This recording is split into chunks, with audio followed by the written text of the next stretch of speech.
Chuyo sampo pa gyu trashi pa tu che tempe chinle yar ngoda pelge drolor zampe ze parche palde lame shabla solvade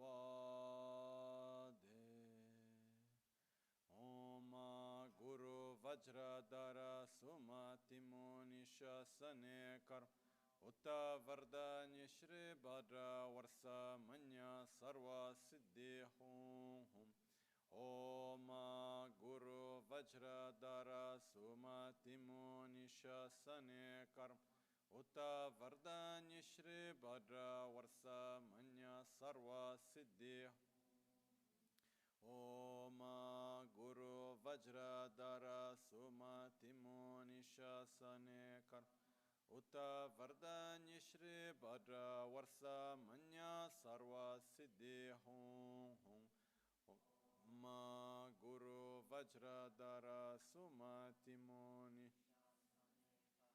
Utta Vardanya Shri Bhadra Varsa Manya Sarva Siddhi Hum Om Guru Vajradhara Sumati Munisha Utta Vardanya Shri Bhadra Varsa Manya Sarva Siddhi Hum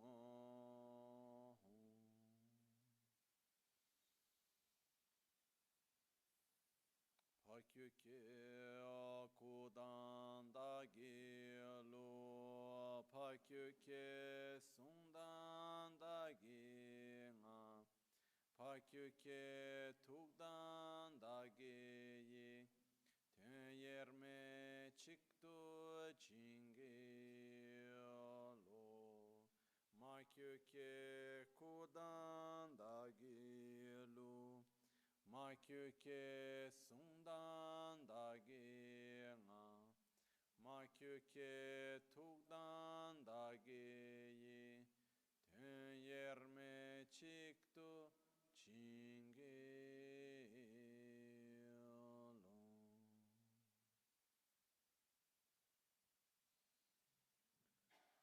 Sashipu ki chushimeto Ramare Rabalingashi Nide Gempadi Sangye Shinto Mikte Ulwarki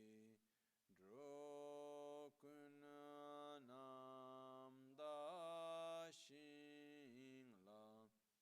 Chepar Shoyi Damanguru Ratna Mindrala Kamniryatayami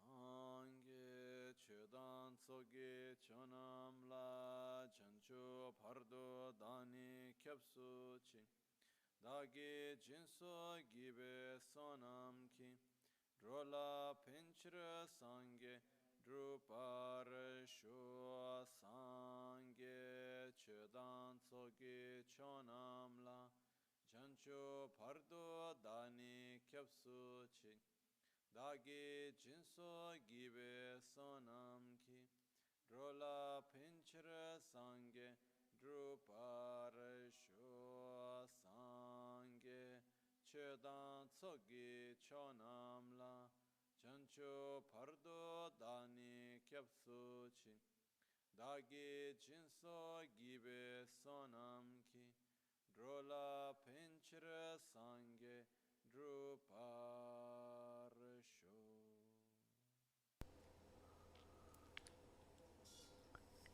In the Buddha, Dharma, and Sangha, I take refuge until enlightenment. With the practice of generosity and the other perfections, may I obtain Buddhahood for the benefit of all sentient beings.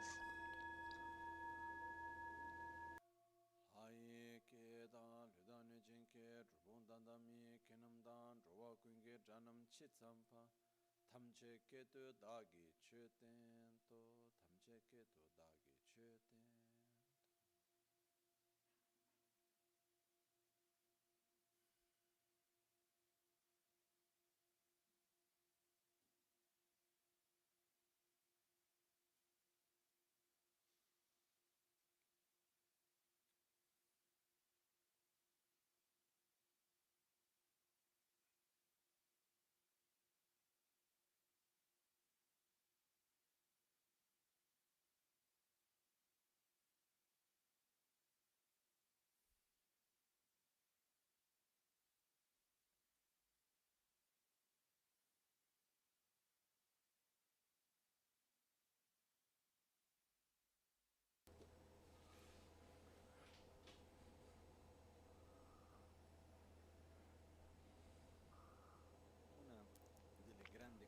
One of the great qualities that is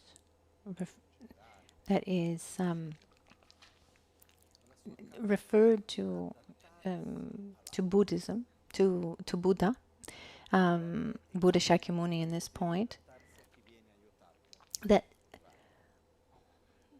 a Buddha is able to adapt himself to those who need. And when Buddha Shakyamuni left his body, his disciples came together to try to organize how to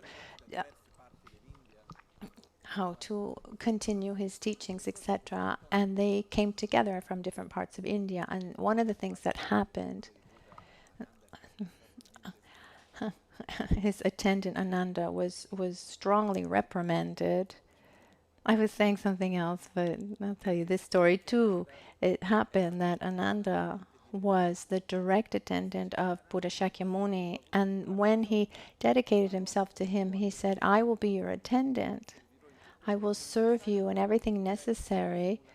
But he put a kind of condition on his side, and he wanted to be with him always. I don't know if he had some kind of exclusion syndrome or something. Anyway, Buddha accepted, and wherever Buddha was, Ananda was there too. But what happened was that when his disciples came together, two things actually. Before Buddha died, one is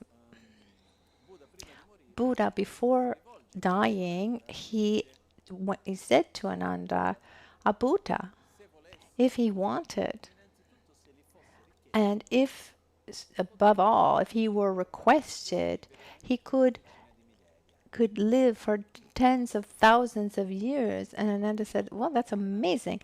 I said, no, listen well, Ananda. Buddha said, a Buddha, if he wanted, and especially if he were requested, he could live for tens of millions of years, tens of thousands of years. And then he repeated a third time. And the third time, Ananda didn't understand. Oh, I rejoice. That's wonderful. And it ended there. And then Buddha left his body. And he had a disciple. And it's said that he was physically very similar to Buddha, and he had to go live far away because there was confusion. Because when Buddha wasn't there, they thought that it was Buddha, and there weren't photographs at the time. And he lived in the mountains of present day Burma. And I don't know, he knew right away after Buddha left his body, and he came back, and he's the one who took care of the organization, and he went to Ananda. He said, Buddha told you in every way, and you didn't understand. And from there is born the tradition, or comes the tradition of the disciples requesting their master to have a long life. So that's why we request our masters to have a long life. Anyway, so all the disciples came together, and the more important ones, and they started telling what they had been taught by Buddha.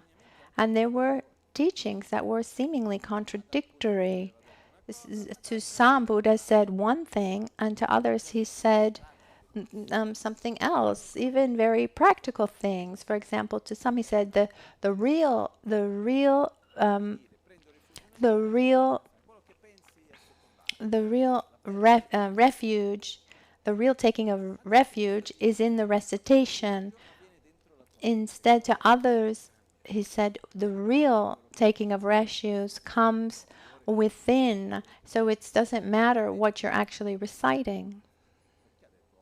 So why did he say one thing to one and another to another group? Did he change his mind? But when you go to look, actually, the taking of refuge is in our mind, in ourselves. But if he told everyone, you need, if he said to everyone, this is a very deep understanding that comes only from within, maybe many would not even start. But by saying like this, that by reciting, you recite, and little by little something is moved within. So he had this amazing ability to adapt himself to the abilities of everyone. And the teachings of Buddha are divided into four main teachings: Vaibhasika, Sautantrika, Chittamatra, and Madhyamika. The first school, Vaibhasika, was divided into 18 different schools, of which one is the Theravada tradition that you can find in Thailand and Sri Lanka. The others, most of them actually have been lost over the centuries. So some of the schools, there are lots of similarities and a lot of differences depending on the needs, the context of where the teachings were given. And because we're different, even all of us here present today, we're not all the same. Yes and no. We don't all have the same experiences, the same predispositions, the same mentality. And when you change context, change culture, the approach needs to be different if we want to get to the same place.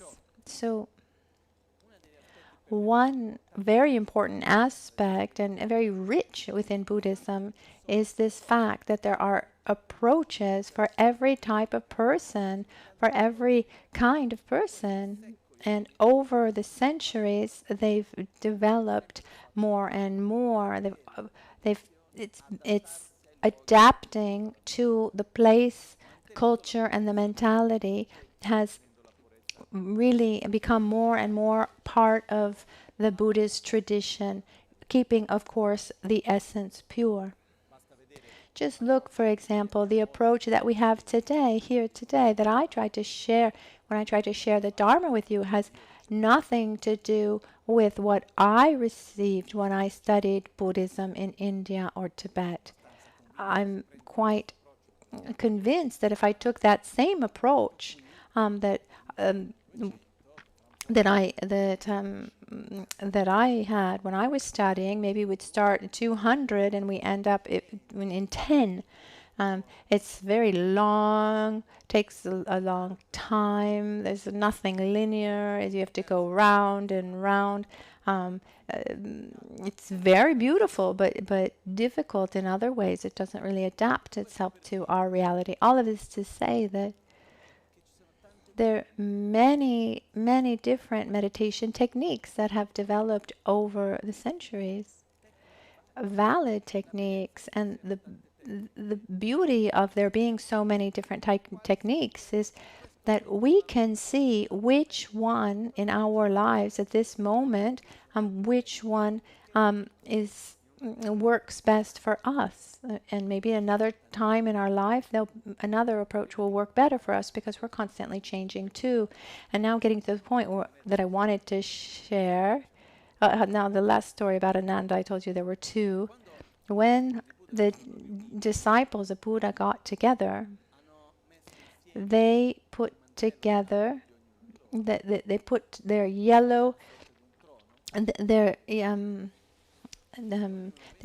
capes together, and made a kind of throne with their yellow capes, and each one would get on it one at a time, and and and would share what they had learned. They had, of course, a much better memory than we have today, and all the sutras of Buddha begin. So at one time I heard Buddha was at this place and these other people were present, and then this question was asked by this person and Buddha answered like this. All the sutras begin like that. What happened at the time that the various disciples got together, they they told they they told their stories and the teachings, but there was a whole part of the teachings where the only one present was Ananda. But they only trusted those who had reached a certain the, the they trusted only those who had reached a certain level. One has a non-conceptual experience of shunyata. It's said that when one has this experience, it opens the access to one's memory and they can remember everything that they have ever heard. So they trusted only those who had this direct experience with the lack of inherent existence, the real, the correct view of reality. But Ananda hadn't reached that. So they were all there saying, now, Ananda, you need to meditate. You need to meditate. If not for you, then for us, because you need to talk to us about Buddha's other teachings and meetings. And let's say he had like a non-voluntary, intensive retreat, and he was able to reach that state. And so then there are all the sutras told by Ananda. And they stayed oral for about 300 years. And about 300 years after Buddha's death, then they started realizing that one story is told in this way and others, and the same story is told a little bit differently there. So at that point, they said, we can't trust the oral memory anymore, oral transmission. They need to be written. And at that point, in Pali, it's called Tripitaka, the Kangyur in Tibetan, and then it was translated into Chinese. So Pali and Sanskrit, and then into Chinese. It depends on how the volumes are organized, but there's one with 102 volumes or 110 volumes. It's just an enormous amount of sutras. And there's an organization in the United States that's translating them all in English. It's a marvelous job.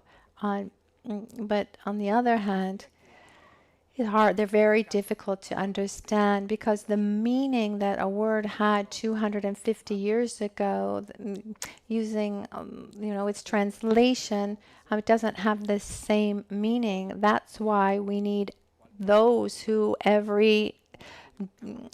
let's say after every century or when there's some kind of cultural change, we need someone to make a bridge who knows both realities, the past and the present, and is able to write commentaries. There's an antique text for us is they're really quite boring. They're incredibly repetitive. That 30, that they just repeat it again and again in a long, middle, short way. They have this way of explaining things, and then there are many texts. In just a few words, there's an enormous amount of information therein. For example, there's one text that we study called the Abhisamaya Lankara, which is the clear light of realizations. And the first verses, one needs about a year of study. Why? Because it's incredibly dense and meaning. It's like if I were to explain deeply in the verse we recited before in Buddha Dharma and Sangha, I take refuge into enlightenment. What is a Buddha? If we really want to deepen that, we need to explain what the correct view of reality is. What is the ignorance that grasps to, it would take months, Then there's Dharma, there's Sangha. What is enlightenment? So if we wanted to, there's so much to say. We have the good luck that over the centuries, the masters have written commentaries. They've explained in detail the text that I referred to before. It was incredibly dense. So it's the commentary of the correct view of reality, and then the commentary of a Sangha, and then the commentary of Haribhadra, and then there's also commentary by Lama Tsongkhapa, and then or his disciple, depending on which commentary is read, and then there's also the commentary of those commentaries more recent. Just to say that we have the good luck that as the centuries go by and that times change, that the teachings are adapted to the current mentality. But to do this, they need people who are this bridge. That's extremely important. And so, two things that are fundamental here. One, receiving the teachings and the methods and meditation techniques, etc., through an uninterrupted lineage, but adapted to our reality, adapted to our mentality. This is fundamental. I say a pure uninterrupted lineage because we live in an epoch where there's a lot of self-study. And self-study on one side is good. On the other side, there's this trap of not. There's the risk of lack of experience or being superficial or even misunderstanding. Going to my master in Tibet, for example, one of the most scholarly, recognized as one of the most important teachers of philosophy and practice. For example, when I had private teachings from him, sometimes I would ask him questions, and he would say, what you ask me, Lama Tsongkhapa in this text said this other master said that. And at a certain point, I said, well, what do you think? And he said, me? Who am I to say what I think? But every once in a while, there are questions where if he didn't have the specific reference, maybe a master who had said something on that specific point, and I would insist, and I would say, well, what do you think? And he never wanted to say. And he's thinking, what I think, and maybe I keep that for myself. But instead, our reality here, I'm sorry if I exaggerate a little bit, but there's an expert with deep experience who doesn't want to share what he thinks. But here, some people read 2 books and they write the third. And the danger is that things are not always consistent. There's not the necessary depth or the experience, and often the motivation is also not correct. We need to be careful too. Do we want to transmit something to someone, or do we want to nourish our ego being the one who transmits? That's something very delicate. But getting back to ourselves, it's important to have an uninterrupted lineage that is consistent with the original teachings, that is pure and adapted to our mentality.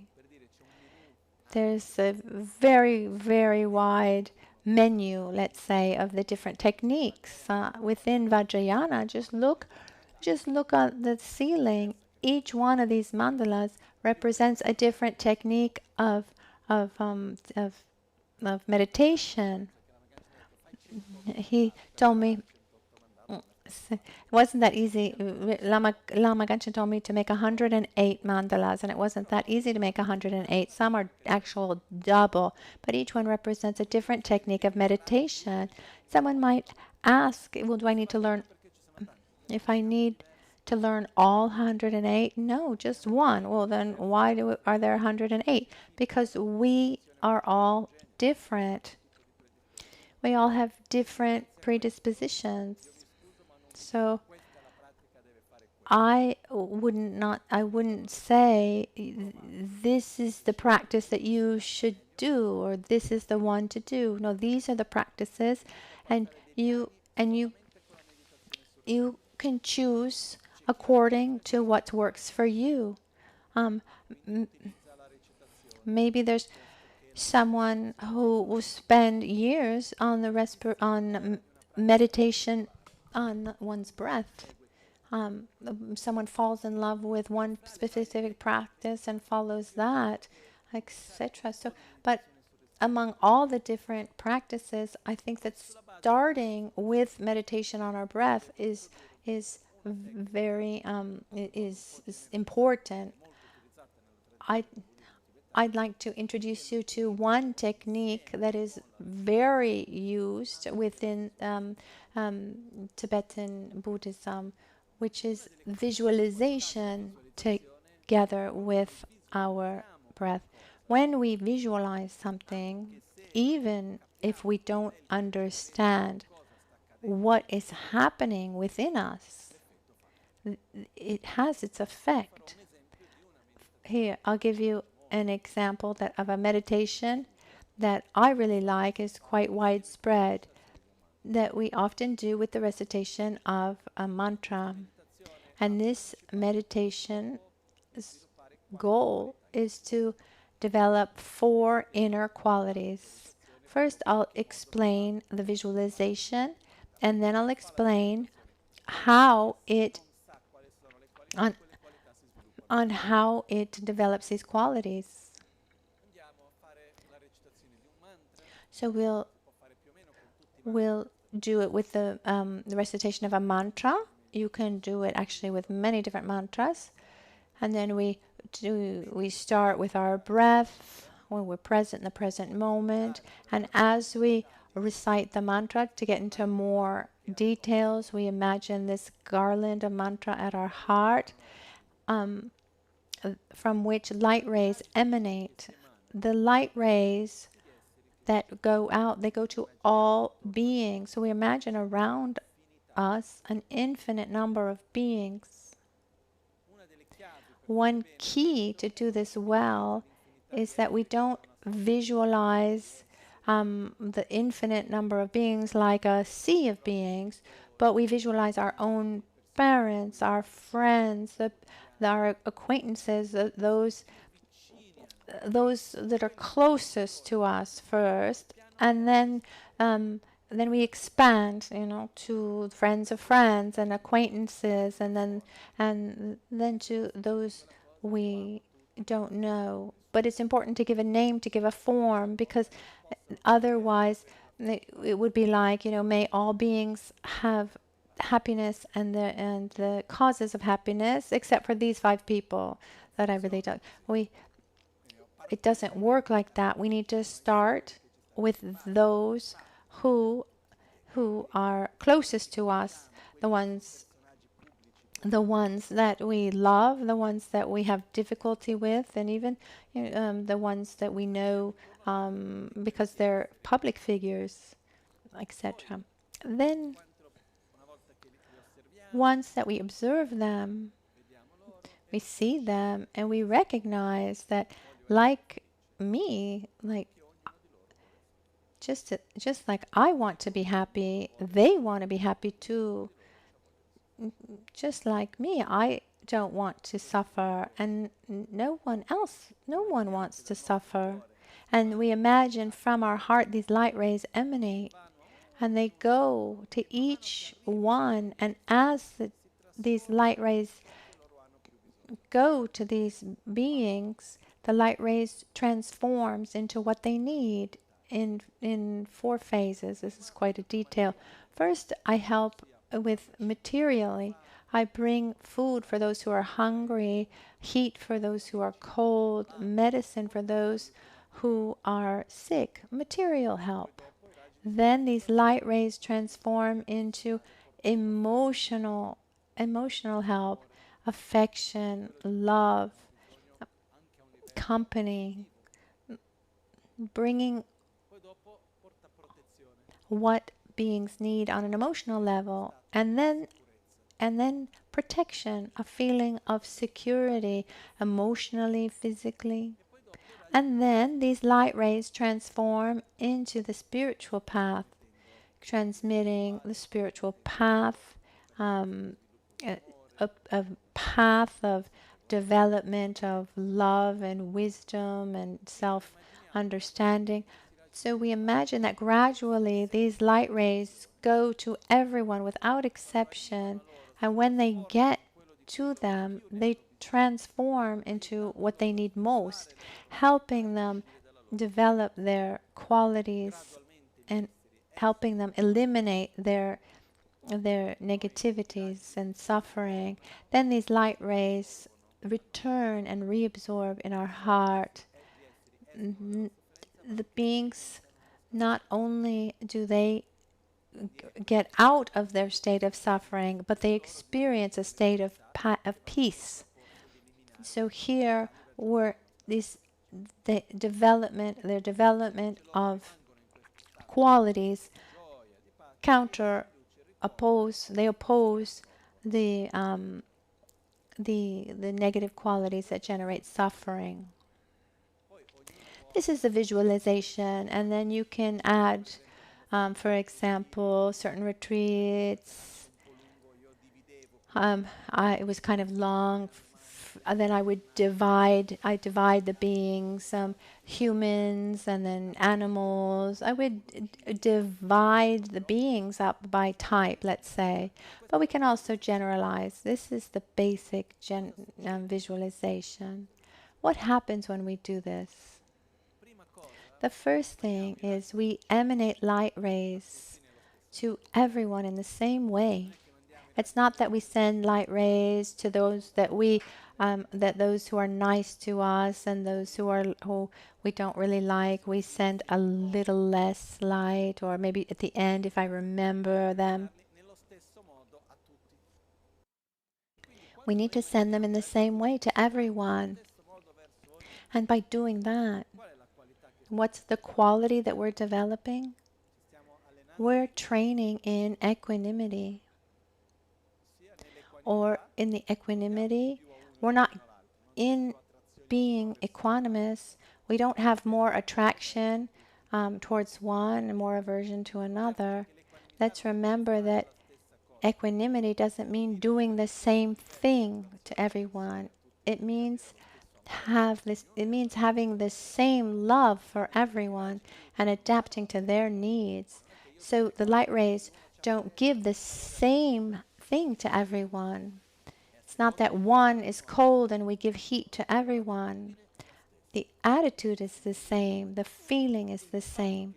So these light rays go to everyone in the same way, where even if we don't think about the meaning of equanimity, but this process trains us in equanimity, practicing equanimity. We recognize the suffering of beings. Those light rays eliminate this suffering. And when we do that, we're cultivating compassion. Compassion is the desire that the other be free of suffering. Compassion is aversion to suffering. I don't want you to suffer. And even if we're not talking about compassion, but when these light rays eliminate the suffering of beings, I'm cultivating compassion. Then these light rays transform into what beings need, transforming the beings into a state of happiness and joy. And then these light rays come back as the beings are in this state of joy and peace, and we feel joy and peace seeing them like that, well-being, peace. And in that moment, we're developing our own ability to rejoice, which is the being happy for the happiness of others. So here we're developing 4 virtues: equanimity, compassion, and love, and rejoicing. These are 4 very important characteristics along our path. So even if you don't know this explanation, if you do this visualization well, you will develop these 4 qualities together with generosity. Because when I imagine something of mine, these light rays then transform into something that beings need. I'm giving, I'm sharing, I'm practicing generosity. So when we have a technique with visualization, the function of the visualization and of the recitation too is to direct our mind. But there are different qualities, various qualities that are not physical, they're quite abstract. Because if I tell you, familiarize yourself now with compassion. Try to familiarize yourself with rejoicing or equanimity. It's quite abstract. But instead, when I imagine, if I use this visualization, naturally I'm doing it. There are many different visualizations, but this is one of the most common, most used, that this is the development of the 4 limitless qualities. So limitless love, limitless compassion, limitless joy, and limitless equanimity. These are 4 characteristics that are very important along our path. So when we're in a moment where we're reciting a mantra, as we do the mantra, we visualize this, but there's something that we can do even before, because there's something interesting. We can't love others without first loving ourselves. It's just not possible. And there's an important point here too. Very often it's explained, it's seen. It's as if altruism existed in opposition to selfishness. And somehow it can be true, but you cannot develop altruism to eliminate selfishness. From my point of view, this is my perception, they don't exist in opposition. Instead, altruism is the development of selfishness. It's a better version of selfishness, because at the end of the day, what is selfishness? It's the obsession to self-gratification, this enormous attachment where I want to be happy, I don't want to suffer. But selfishness is manifests in this enormous attachment, attraction to happiness and aversion to suffering. This is what we call this obsession with self-gratification. Here's a question. Are we selfish or not? generally speaking, yes, that's fine. It's fine in the sense that when we're faced with a choice, what's our reference point? The I and the my, or the common good, the I and the my? When we need to judge something, what's our reference point? The I and the my. So we can say we're selfish. But if I'm selfish and being altruistic is in opposition, then how can I become altruistic if I'm already selfish? It's just not possible if that were true. So the only possible key is, and now is not the time really to talk about it, we'll have other times to talk about it, but when one understands that egotistically speaking, it's better to be altruistic, it's where one starts to understand that my happiness is fine and it's important, but so is yours.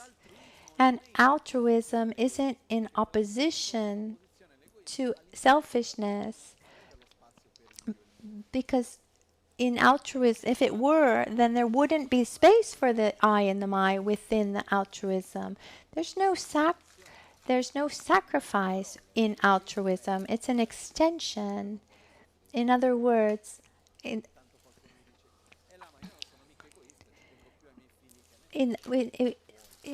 selfishness, the I and the my, I don't want to suffer. And sometimes people say, well, Lama, I'm not selfish. My children are more important are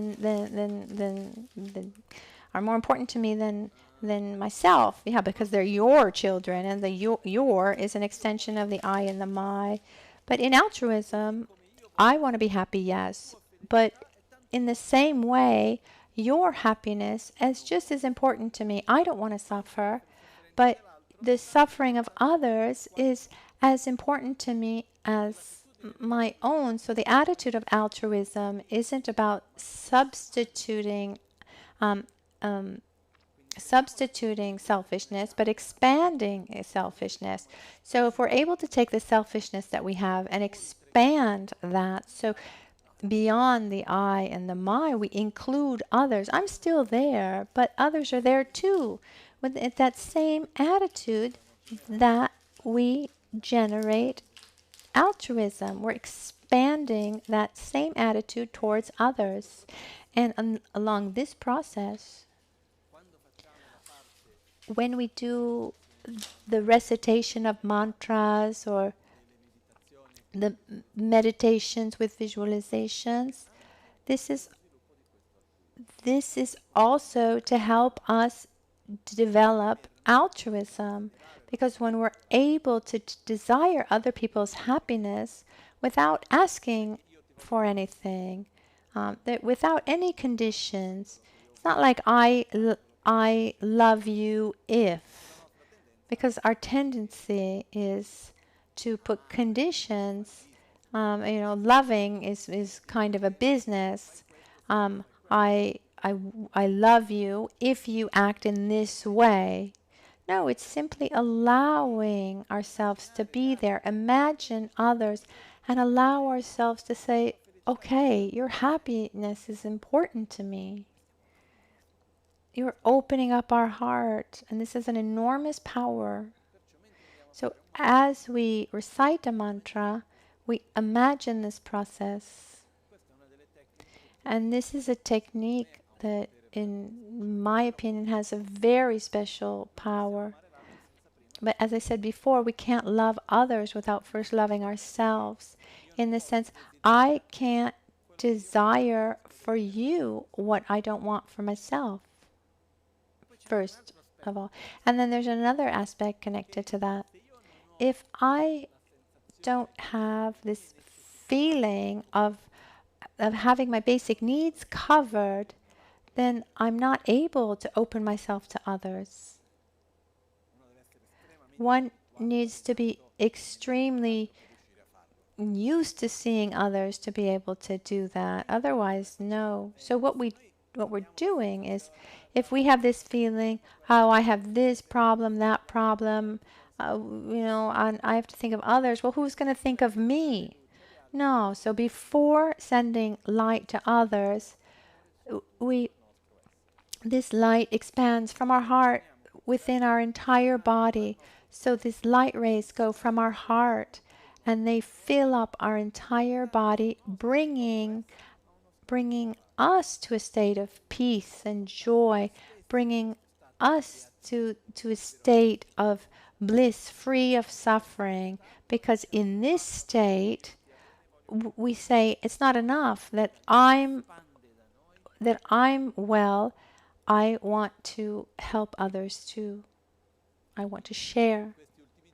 In these last days, the first time we did the recitation of the mantra, I did that first part where these light rays filled up our own body. And then this morning and also yesterday evening, these light rays went to others. So first it goes to ourselves and then it goes towards others. This is one of the visualizations that exist. So there's so many, many different ways of visualizing this, that have this intention to direct our mind to develop the qualities that we want to develop. I think this is quite clear, no?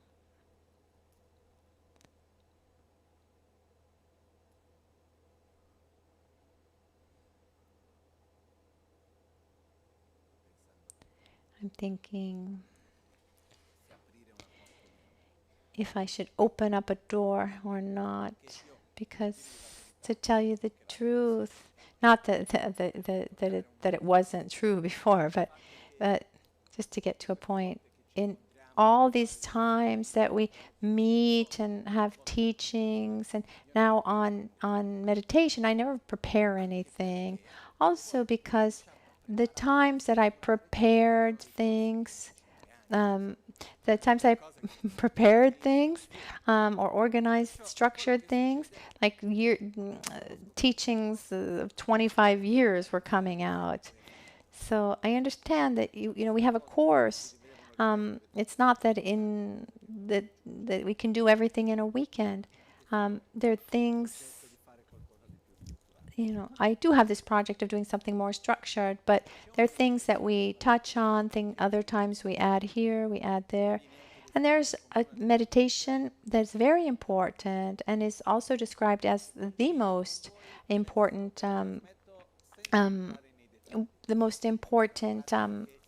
meditation of all. And I'm going to transmit it to you now, but without a commentary, because that would take about 3 days. So in a more superficial, general way, without details, let's say, I'd like to share. Let's see.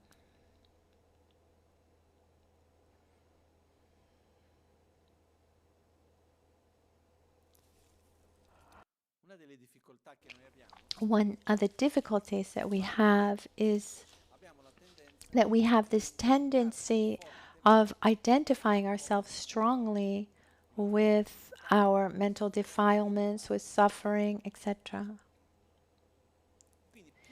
And the more I identify myself with anger and sadness, resentment, what am I familiarizing myself with that? I'm reinforcing that feeling. And one technique in Vajrayana Buddhism that is translated, is practiced, transmitted, is called bringing the result into the path. So I familiarize myself with what I am not yet, but then gradually I become that. In simple words, I don't have a very deep sense of peace, but if I identify myself with a deep sense of peace, gradually I will generate it. I don't have a deep sense of generosity, but if I identify myself with that generosity, if I act as if, then gradually I will develop it, because because something extremely important along our path is our identity. What do I identify myself with? Am I this or am I that?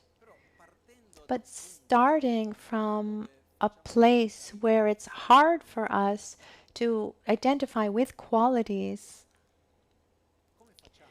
how can we bring our result in the path and experience now the result to allow ourselves to live that? And here we talk about the practice of Guru Yoga. I'm trying to simplify a little bit and go to the essence. Let's imagine the following.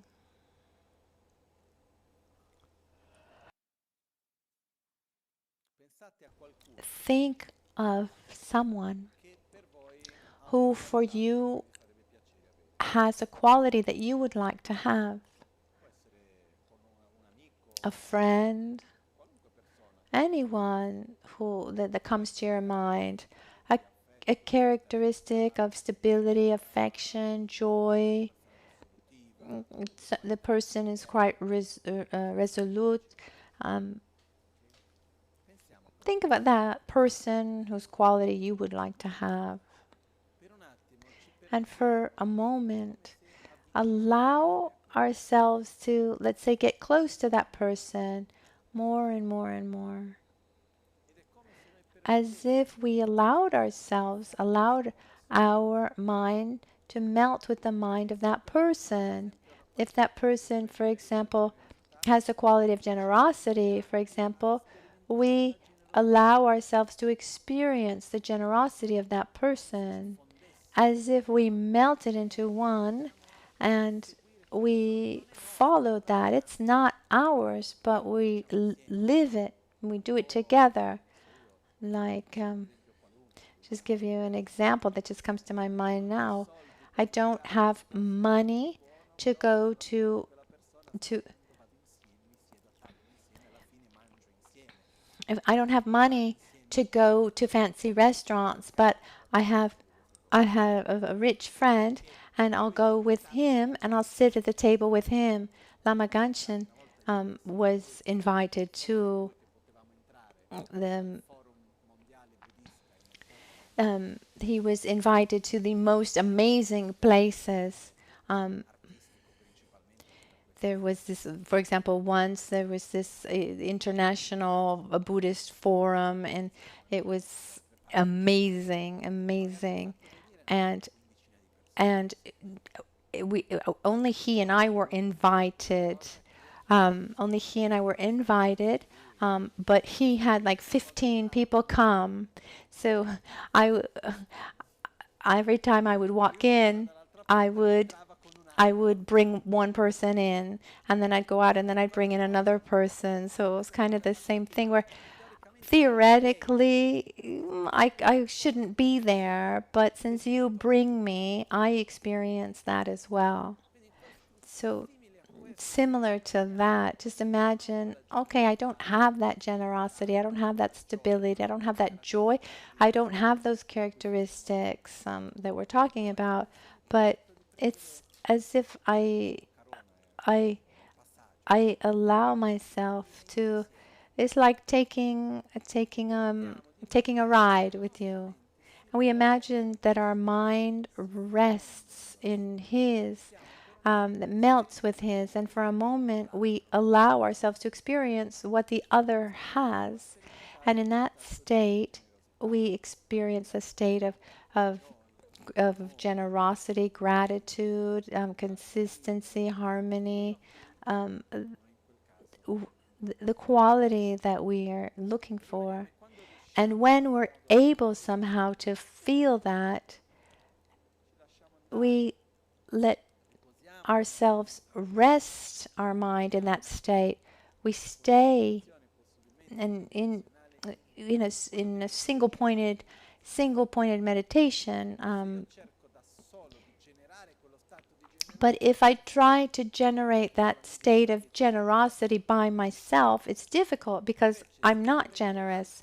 But instead, if I take someone else to whom I attribute this quality, and I allow myself to melt into the other, then I experience what the other has, and that becomes my object of meditation, and I identify myself with that. Is that clear enough? This has an enormous power, and it's the most important of practices. I've given you now the essence of it. I've given you also to simplify, I've given you the essence that is often not explained. But you can understand, right?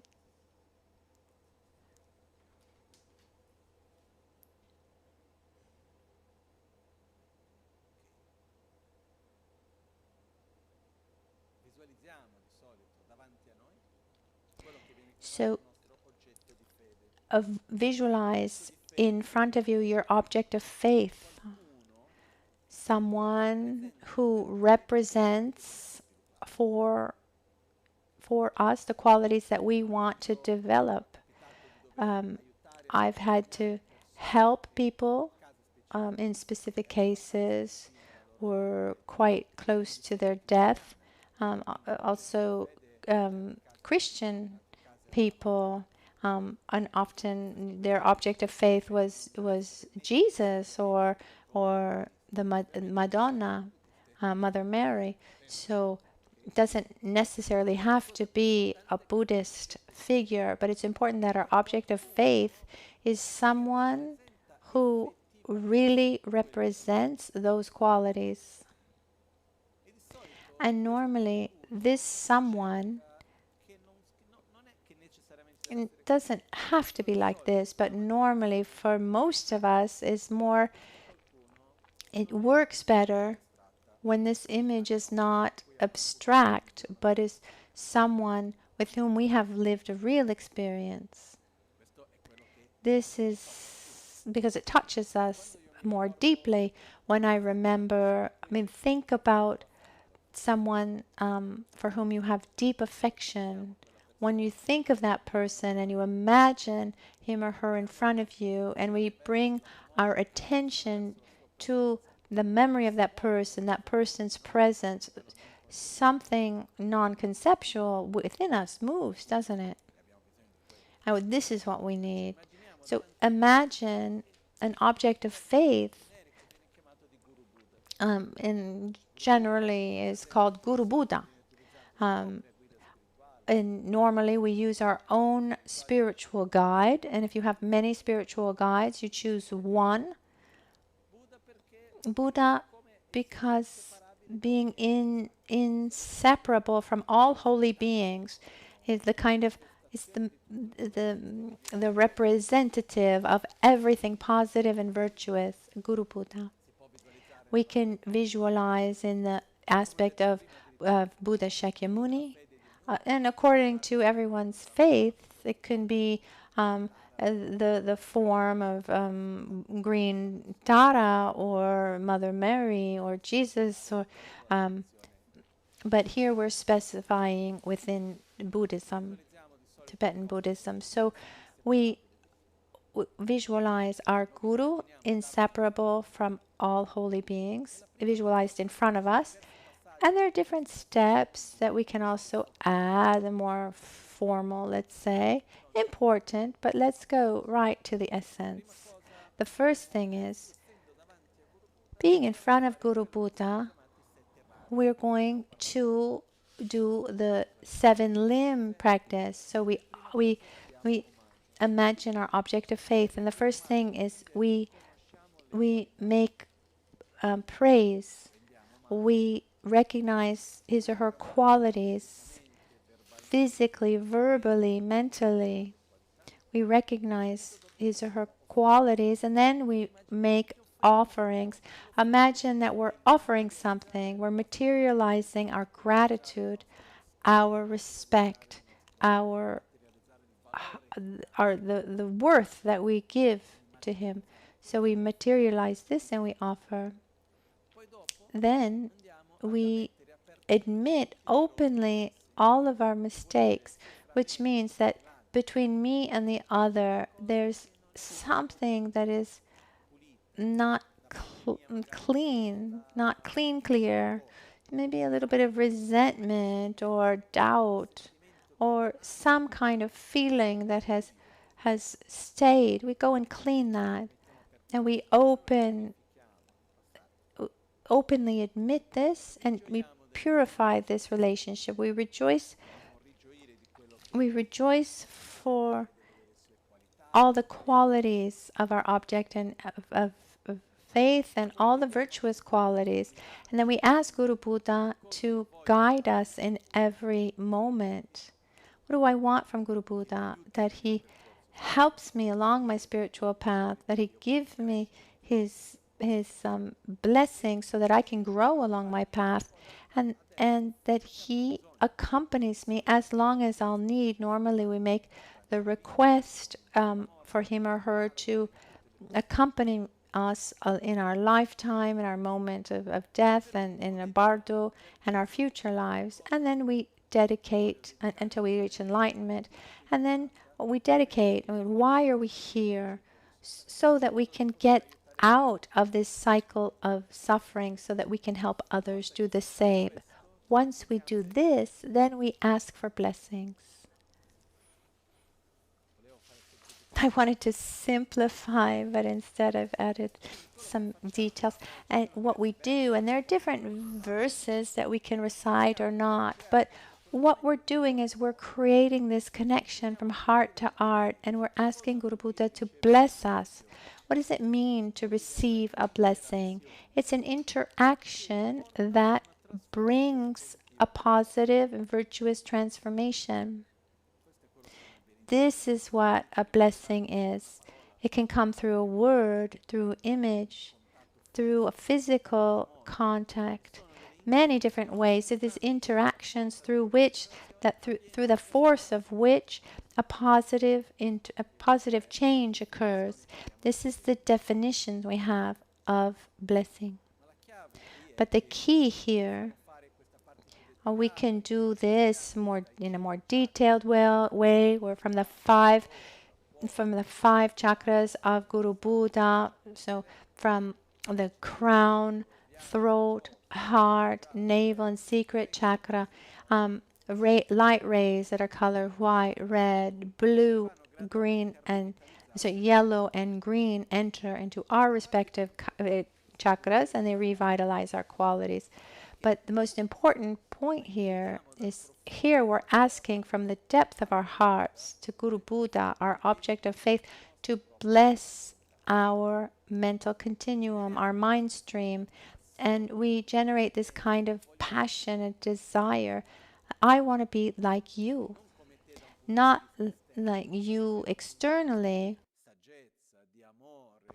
but you in terms of wisdom and joy and love. We develop this deep desire.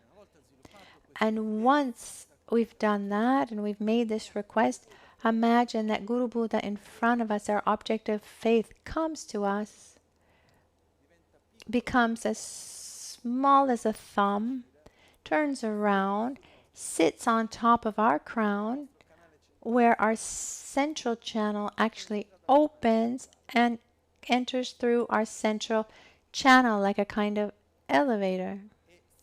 And he or she sits on top of an 8-petaled lotus flower, on top of a moon disc. So it's a moon and sun disc. Sun disc and moon disc, and on top of which is our very subtle mind and body in the form of the syllable hum, that dot of light that vibrates with the sound of hum. It's blue in color. So Guru Buddha comes, sits down at our heart, on top of this 8-petaled lotus flower, and the Guru Buddha melts with the home at our hearts, melts his mind and our mind melt together.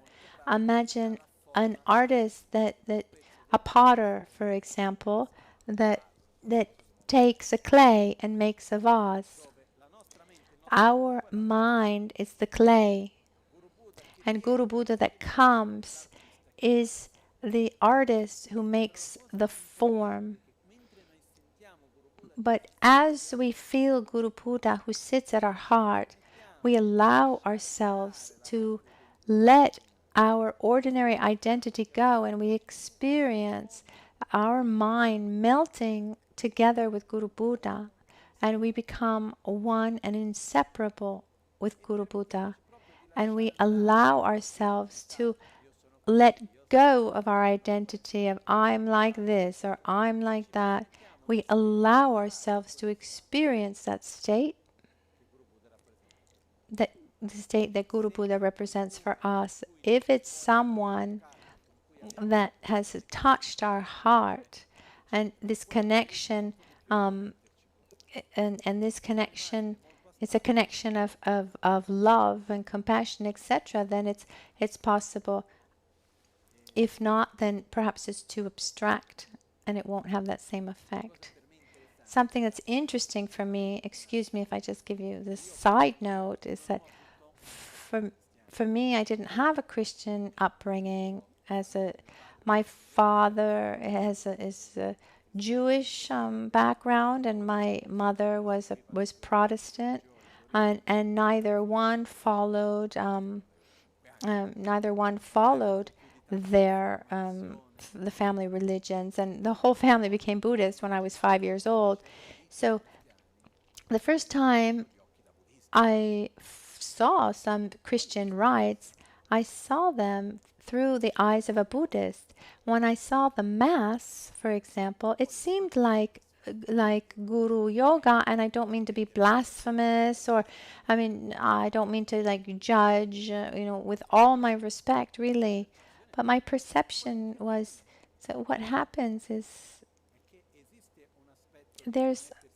we're connecting with the body and the mind of Jesus, and one needs to have confessed first, have the heart clean, so that this is all very similar to this process. And in the Buddhist practice, allowing ourselves to melt with one and become one with Guru Buddha is one of the most important practices that exists. If we see, and there are many, many different levels of explanation and practice. Let's start with this level of feeling, this level of joy and peace, and then, getting to other levels that are much more complex and deeper. But using Guru Buddha as the tool to generate ourselves, our object of meditation, a deep state of love and peace.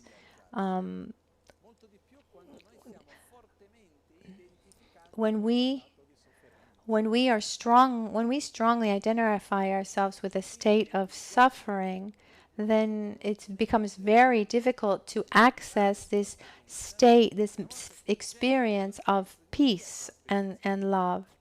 So we use Guru Buddha to access this object of meditation that becomes our feeling at peace and full of love, etc. And so we're using him to be able to identify ourselves with these qualities. And then we maintain the awareness of the presence of Guru Buddha at our heart, who accompanies us through our day, through all our activities. So in our moments of difficulties, we take refuge, we ask for teachings or protection. When there's something beautiful, we can also offer to Guru Buddha at our heart. When someone is in front of us who has a specific problem, we imagine that from our heart of Guru Buddha, light rays and nectar emanate from our heart to this person. We can do so many things, but we start from this connection that where we allow ourselves to let go of um, our ordinary identity. And this practice is called the practice of Guru Yoga. And the practice that's done every day at the center, called the Guru Puja, is often lived as a kind of ceremony, but actually it's a meditation process, meditation on Guru Yoga, and most of the practice is actually the 7 limb prayers, generating motivation, and praising, making offerings, purifying, rejoicing for the qualities, ask for teachings, asking to stay until the end of samsara, dedicating. And then there's the absolute guru, the moment of absolute guru, where we become inseparable from Guru Yoga, where he absorbs into us and we stay in that state. And then there's the last part where we do this a meditation where we go through the various stages to enlightenment. Okay, so I need to rely correctly on a spiritual guide. I need to recognize the preciousness of this life. I need to recognize the certainty of death and the law of karma. I need to open up my heart and develop bodhicitta and practice morality, etc. It's from verse 84 on. We review the stages of the path. And this brings us to another particular aspect of Tibetan Buddhism, which is meditation often comes together with recitation, because various mental states that we want to familiarize ourselves, they're abstract. So speech its purpose is to direct our mind. So when they're done correctly and completely, there's a part of recitation to help be a basis of visualization and direct our mind. So we have recitation, visualization, and the inner state of being that we want to develop. If I develop a state of gratitude or love or respect, this is a state of consciousness that should be generated. But to get there, there's something that is to be recited, and something to be recited, and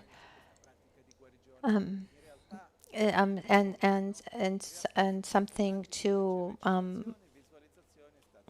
and a state of consciousness to reach. So all these pujas that are being done these days by the monks, they all follow this. There's the recitation, there's the visualization, and the states of consciousness to develop. But in very simple terms, in the practice of Guru Yoga, what we do at the beginning of every teaching. At the beginning, I always start with Locho Sampo Pakyu Chashipa.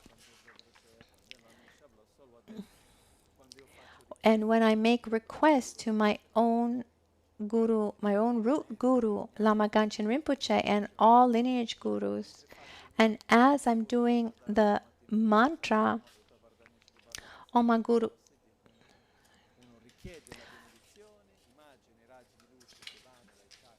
Oma Guru, Vajradhara Sumati Muni Shasane Karma Utavardanya Shibadavar Samanya Sarvasiddhi Hum.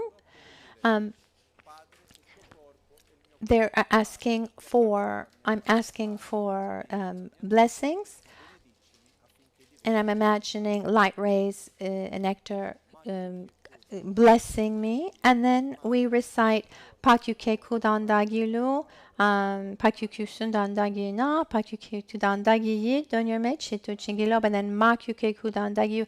This is a request to become one nature with the Guru. So this is your holy body and my body, O Father, and then also your holy body and my body, O Mother. And there's your body, your speech, your mind. Through your blessings, may they become inseparable and of the same nature with me. And here we allow ourselves for a moment, for our mind, our being, to melt with our Guru Buddha. And if you do that often, it's something that can accompany us in many, many different moments. Lama Ganshin did it every time he got into the car, even. It was something always present. The practice of Guru Yoga was present in everything he did. This is something that I lived, that I saw for many, many years. So one of the keys, as I repeat once again, is we need to really familiarize ourselves with the light. But if we stay by ourselves trying to turn it on, we're not going to manage. Sometimes we need to connect where we see the light so we can experience the light that we see, and the power. The practice of Guru Yoga has this power. I think that's quite clear, isn't it? And within the practice of self-healing, there is the practice of Guru Yoga. The practice of self-healing, for example, is a meditation practice that has to do that contains not just visualization, recitation, breathing, but also movement. And the movements also have their own power. For example, they're the gestures that represent the qualities that we want to develop. This gesture, for example, try to do this and think, I don't want to give it to you. I don't want it. This is not possible, right? So what's the natural message that I'm giving when I make this gesture? It's to share. It's called the gesture of supreme generosity. This one that I'm touching the earth, what does the earth represent? Stability. Except when there's an earthquake, it's the most stable thing that we have. So the earth represents stability. What does this gesture represent to you? Opposition. Non-fear. To go against fear. Concentration. And then there's this mudra. And Lama Ganshin used to call it the OK mudra. Has a particular special meaning, and the complete would be this. It's a wheel that turns. There's something that's turning. It's called the Dharma Chakra Mudra. This movement represents the transmission from heart to heart, from master to disciple. And if we see in many, many images, like here at my left, where there's Rinpoche, has this gesture. Often the master has this gesture. And at the beginning, I don't know if you noticed that I often make this gesture. One takes the commitment to transmit. So this represents the essence of Dharma, wisdom, the correct view of reality.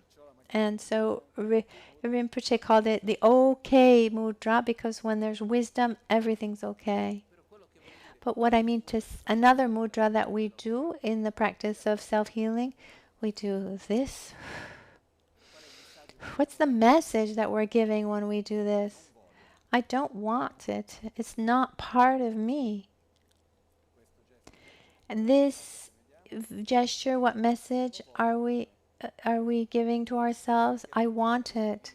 It represents also balance between the right side and the left side, method and wisdom. There are many, many meanings in this gesture. What happens is that our body has a very deep language. So these practices, we incorporate the body language to direct our mind in a certain way. And in the practice of self-healing, we use also these gestures. Meditation on the breath that we've seen in these 3 days is part of the basis to be able to do the other practices. There's an ocean of practices that one can do. And according to my experience, for most of us, in this context, if we want to practice with a certain level of seriousness, I think the best practice, the most the best practice is the practice of self-healing. It has, sorry, but it's complete in every aspect. It's very direct and it adapts extremely well to our modern times. I keep myself, I have to hold back to not explain more about the practice of self-healing. It's not the right moment, but it's important to have solid basis and understand that if we start meditating a little bit more, we start meditating on our breath, when we eliminate tensions, a 9-round breathing exercise, try to give continuity to that, then that becomes a very solid basis to then build and experience many other practices. And self-healing is a practice we can all do. Lama Ganchen himself taught it. Starting from the idea that everyone can do it, because there are actually some practices within the Vajrayana tradition. There are some practices that one shouldn't do until they have the right prerequisites. It took me for example, there was one practice I wanted to do, every year for about 4 or 6 years, asking every year to my master for this transmission.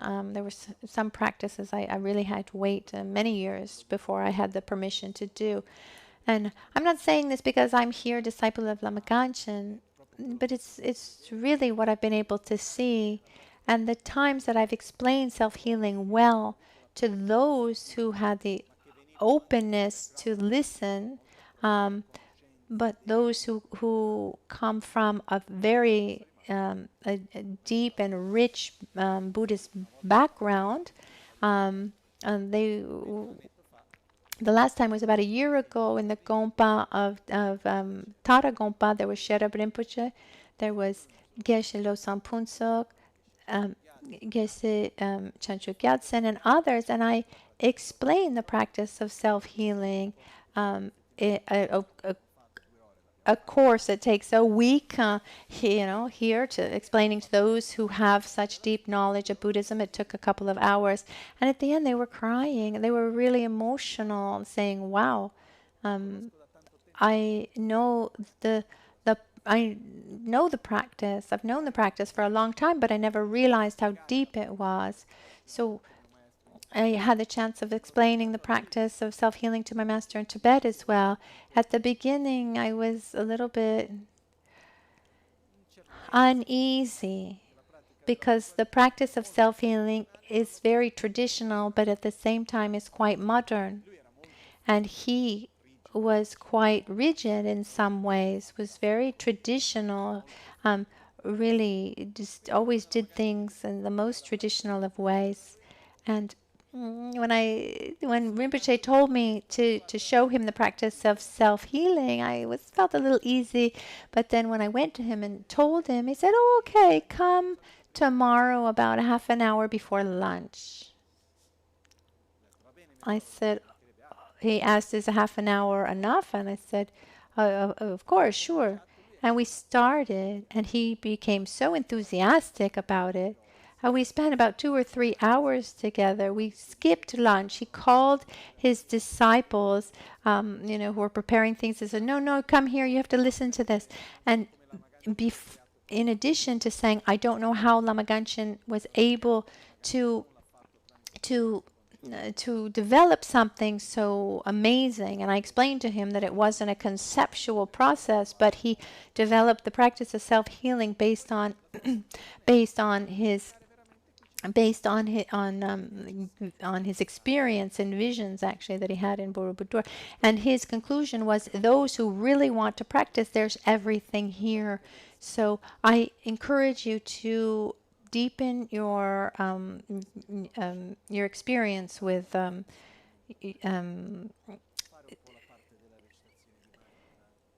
your meditation on your breath, a 9-round breathing exercise, also experience with mantras. And someone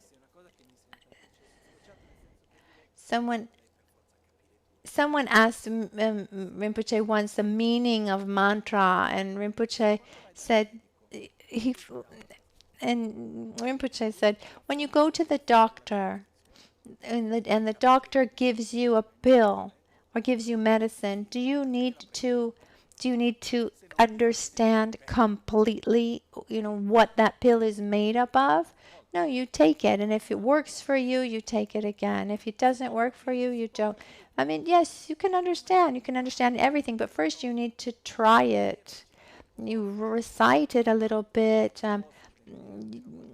When a little bit means not 4 times, but a couple thousand times. Normally we do 100,000 times to have a deeper experience. Do a little bit, experience the mantra, and then see if it's working for you or not.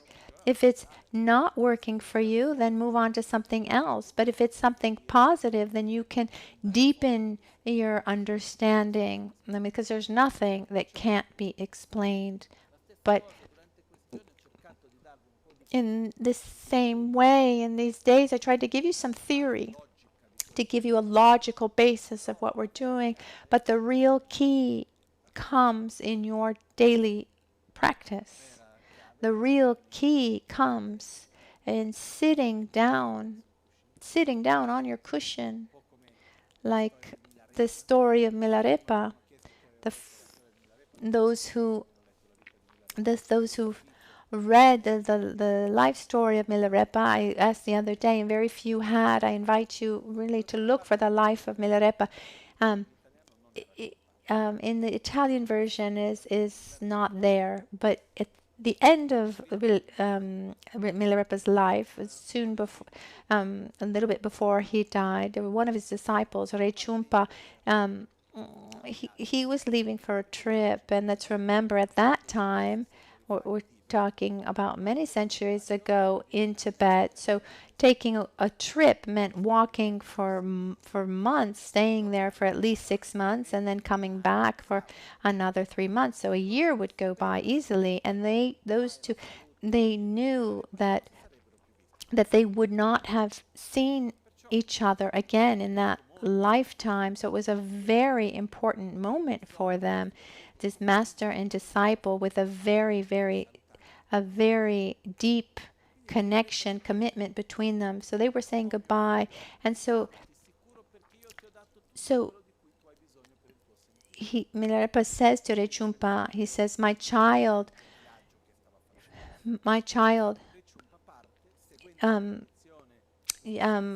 leave Shur, because I've given you everything you need for your trip. And he meant his spiritual journey, not his actual journey. And then he did in the traditional way, or he walked backwards to not give his back to his master, Milarepa. And when he was quite far away, he said, no, no, no, come back, come back. I forgot to give you the most important of advice. And so Rinpoche can imagine, he's so emotional, he runs to him. Yes, master, what is it? At that point, Milarepa turns around, he opens, he lifts up his skirt and he shows him his behind. And apparently it was ugly. In the text it says it was like a butt like a monkey. It was used up and hard, because he had after so many years of sitting on a cold stone. I mean, he didn't, for various reasons, he lived through a lot of poverty. He didn't even have enough money for a cushion, and he lived many years meditating in a cold, damp cave. And so then he turns to Rinpoche again. He says, remember something, without effort there's no result. And what happens is we can be the best friend of the Lama. We can have received the greatest blessings. We can have the best knowledge, the clearest knowledge of the philosophy, have received commentaries on the highest text. We can live inside the Gompa in the temple. But if we don't work hard, nothing's going to happen.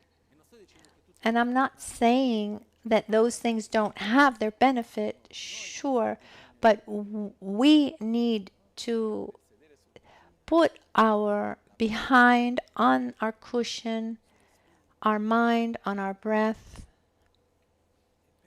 and allow ourselves to be.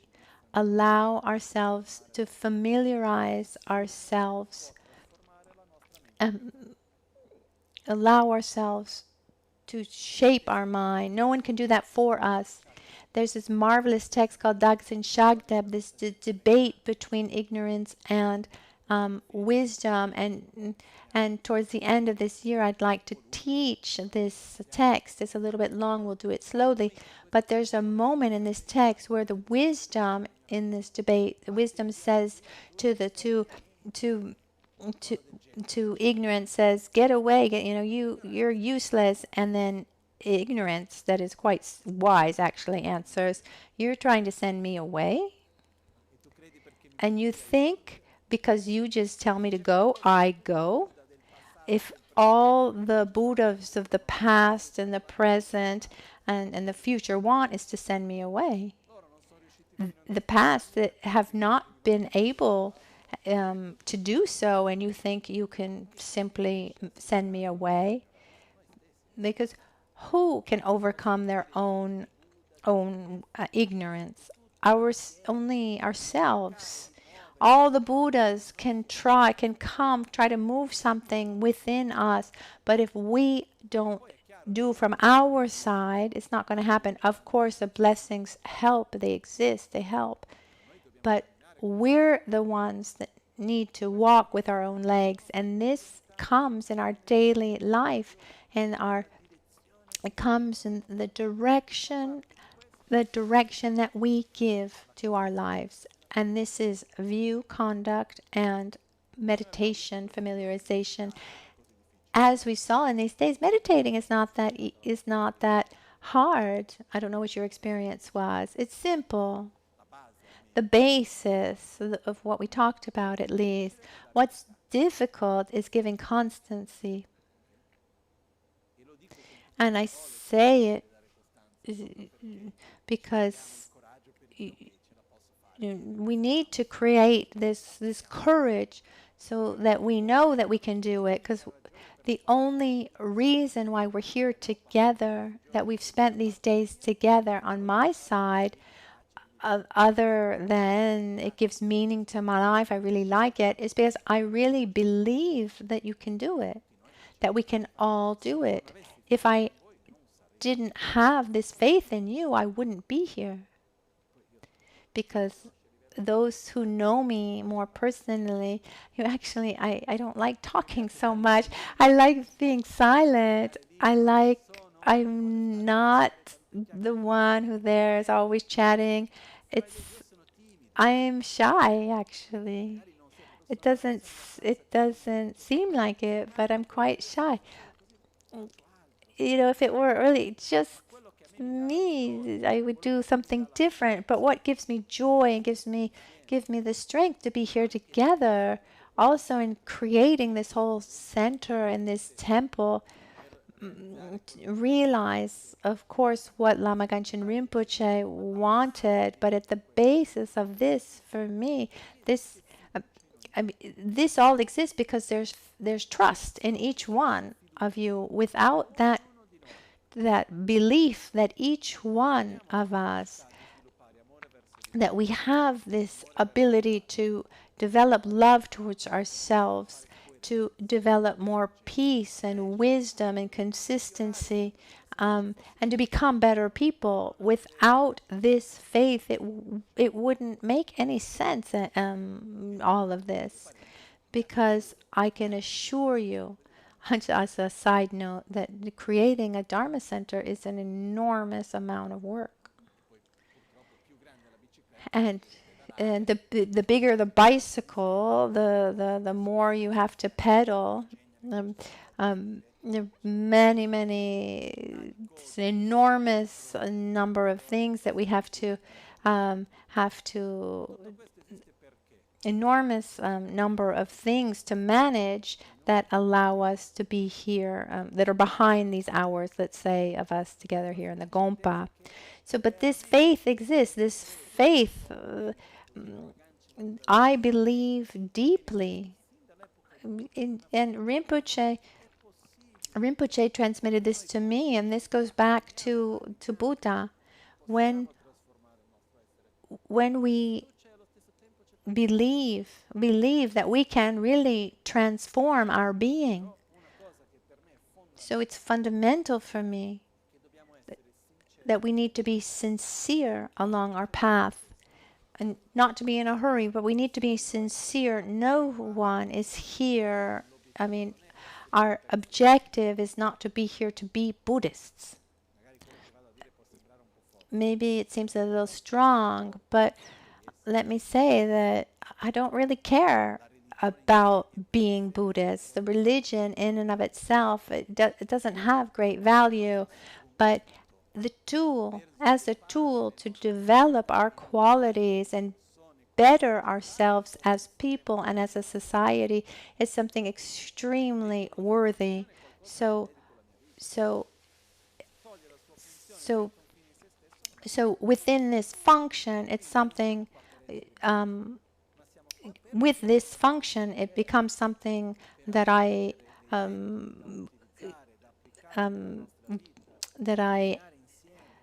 happily dedicate my life to.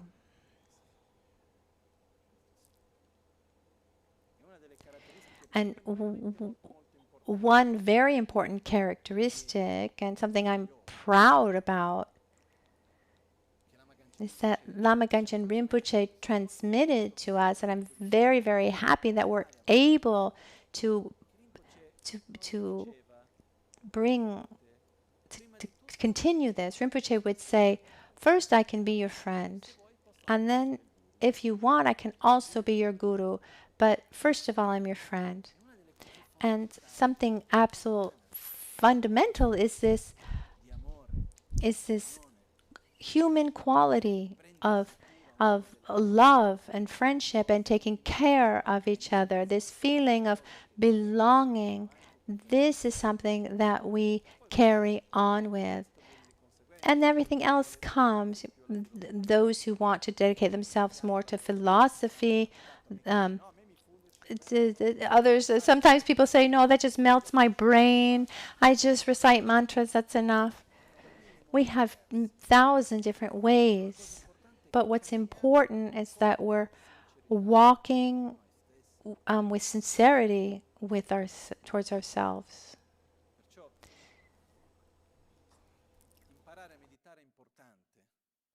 So it's important to learn how to meditate once you meditate. So I invite you to try to take time for your lives and create the physical space and temporal space. Give yourself this opportunity to try at least give yourself this same trust. I think, oh, well, I'm not sure I can do it, but look at what they've done, thinking that I would be capable, so let me try.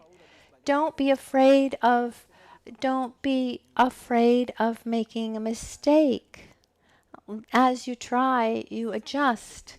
There are meditation techniques that if they're done incorrectly, then they become harmful.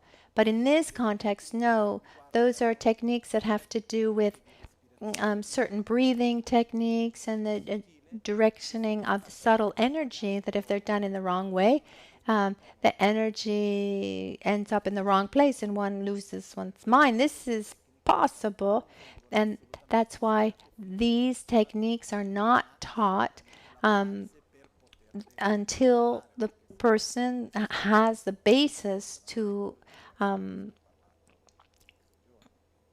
but it has nothing to do with what we've talked about in these days, so one shouldn't be afraid of meditating. Let's use the modern methods that we have. We have the video recording. You can take an audio.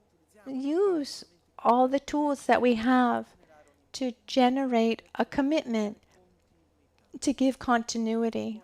And as we said yesterday, one quality that unfortunately often that's missing, is lacking, is constancy, and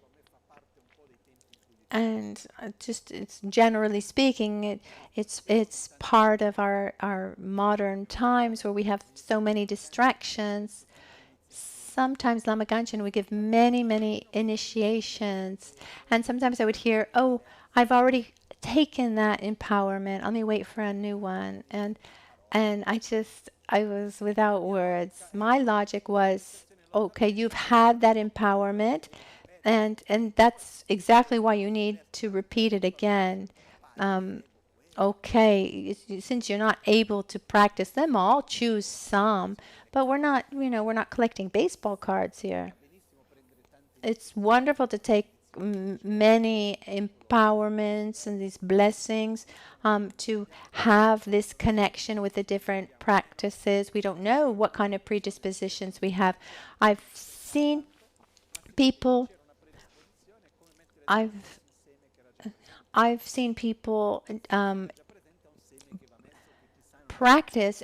do certain practices for which they didn't think they had any specific interest or predisposition, but by taking that empowerment, it was like putting water on a seed that was already present.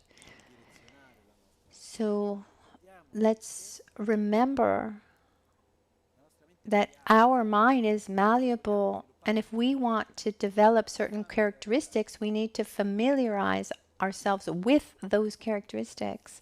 Now, to conclude, I wanted to give you a small gift, a small big gift for those who have never received it. I like to do a transmission of the practice of self-healing, because, as I said before, it's a complete practice. It doesn't require a prerequisite, like to have had the transmission, but it's always better. We've talked a lot these days about the meditation on our breath and those first steps, and the self-healing is the complete one. So the transmission is something very simple. You don't need to do anything special. I will recite the whole practice by myself very briefly, and what you imagine is above me, there's my root guru, Lama Ganchen Rinpoche. From his heart, there's a flow of light that that brings the flow and the of the practice that goes from his heart to my heart and from my heart to your heart. The flow of the sound of the practice.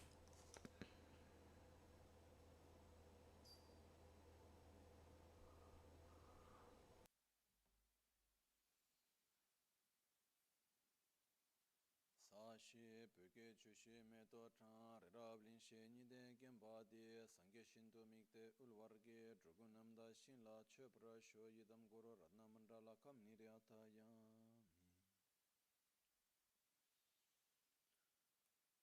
Namo Gorobye, Namo Buddhaya, Namo Dharmaya, Namo Sangaya, Namo Gorobye, Namo Buddhaya, Namo Dharmaya, Namo Sangaya, Namo Gorobye, Namo Buddhaya, Namo Dharmaya, Namo Sangaya, Namo Tri Ratnaya, Sangye Chodan Soke Chonamla Janjo Bardo Dani Kyabso Che Take Janso Kibe Sonam Ge Trola Pinjer Sangye Drubarasha Simchen Tamche Dewa Dan Deve Gyodan Dembara Gyoje Simchen Tamche Dunga Dan Dunga Ki Gyodan Travar Simchen Tamche Dunga Mebe Dewa Dami Travar Gyoje Simchen Tamche Nyerin Chada Nidan Rewe Tanyola Nebar Gyoje Simchen Tamche Lusingi Dunga Le Sochen Tranyu Lusin Dewa Dan Dembara Gyoje Simchen Tamche Ngasa Topchen China Nujo Koryo Tanshin Samani Gyurchen Simchen Tamche Dan Zambo Lingi Kenro Tada Chinangi Shide Tan Tukun Dembara Kyoro Che Tamche Duni Sache Da Sema Lazo Me Padan Lade Tanyam Ranshi Jambo Ne Gyurje Lada Mi Chebe Zengo So Chadan Yeke Tru Kunsan Chorin Lana Me Namke Kango Kyop Gyurche Omo Namo Bhagavate Benza Sarva Pramadane Tathagata Arahate Samya Sambuddhaya Taya Taum Benze Benze Ma Teza Benze Ma Vidya Benze Ma Bodhicitta Benze Ma Bodhi Benze Sarva Karma Varana Vichodana Benze Swaha Kunjo Sungye Tembadan Sangye Dan Janjo Zemba Tamche Ki Jenge Labdan Sonyi Yonso Zobe Ngadan Chembo Dan Cheke Yenambra Dachin Samge Mikya Beto Ge Deshi Nito Kyuro Malo Simche Kungi Kungir Che Dude Punche Mize Jumze Langona Malo Yanda Kingir Be Chumde Korchene Dirshe Soso Gosung Gube Gone Chase Longwa Shanyi Chopa Malo Be Tomene Sa Diktun Tamche Kebra Gewa Namla Je Ran Korwa Madon Bardo Lekshone Trola Chuki Korlo Korwa Dan Dashin Genan Janjo Chembrongo Sashi Peke Chushime Dotan Rabli Shini de Gembadi Sange Shindo Mikte Uwarge Trogun Namda Shinla Chabrasho Yedam Goro Ratna Mandrala Kam Niryataya Mim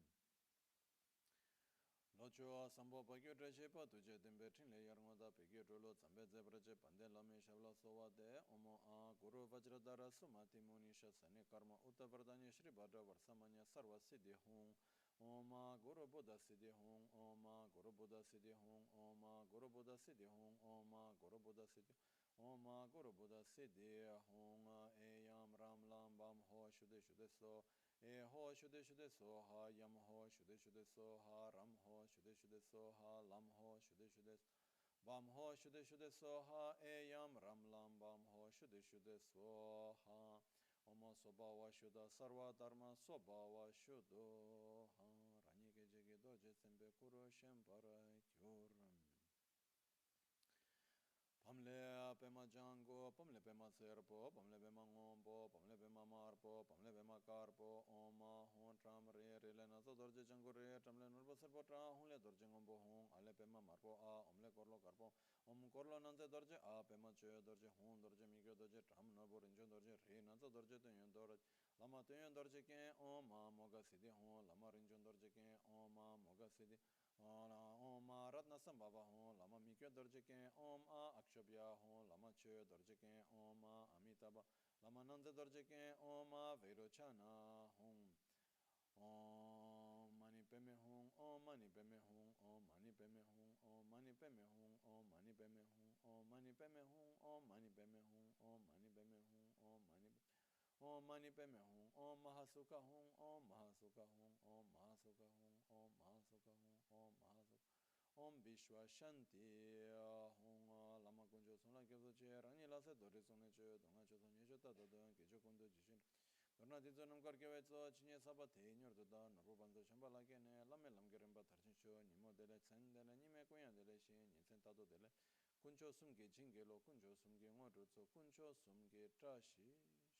Sashi Pyoge Chushime Dotran Rirablishe Nide Gembade Sangye Shindo Mikde Uwarge Drogu Namda Shingla Cheparan Sho Yidam Guru Ratna Mindrala Kam Niryata Yami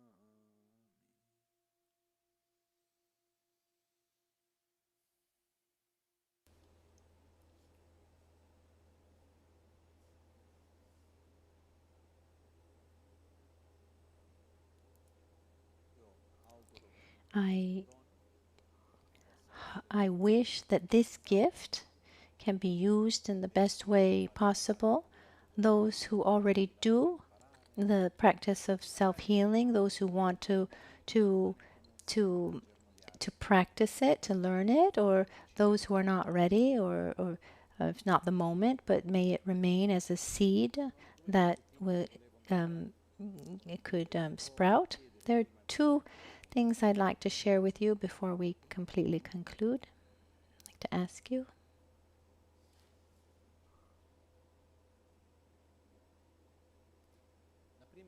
The first is Lama Genshin Rinpoche every once in a while would say that seemed like a kind of joke, but actually it was very profound.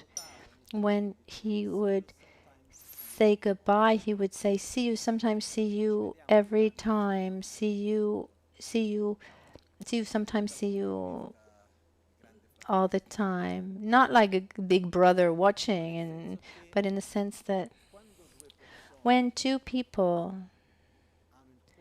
have the heart and the mind that go in the same direction, they're together.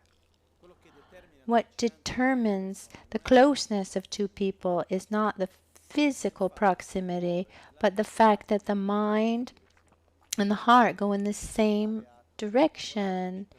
I mean, we can spend our lives working next to someone, or share a bed with someone our entire life, but be worlds apart. That exists too. So for me, the direction of my heart and my mind is I share it openly, and when we follow this path together, we're following the same path and we're close. And so I'm convinced that this goes beyond the theory, but there are more tangible realities. I know that many of you have come here for these days, and many have come for the first time. Now we have this interesting phenomenon. Maybe we see each other for the first time physically, but maybe you've followed teachings for a long time online, and so you already feel the closeness. And I feel this because from the first moment that I wanted to put the teachings online, you know, I always try to connect myself. I look at the cameras and I think, there's my intention also goes beyond this room to those that are following. Even when we started putting the videos online, there was that habit to say, oh, how many people have looked at the video, and then one maybe makes videos to be seen. If I were to make videos to be seen, I would make different videos. I would think, oh, how many thousands of people looked at that? I mean, it really depends on what you're transmitting. So what's important to me is that we hoping to walk together, touch people's hearts. And I know that we're doing that.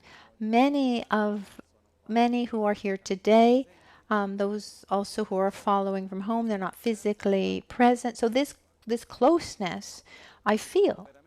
And so those who live here in Albagnano, or those who live on the other part of the world, or those who come every once in a while, this closeness is real. I feel it, and I'm profoundly grateful for this because I receive so much from you.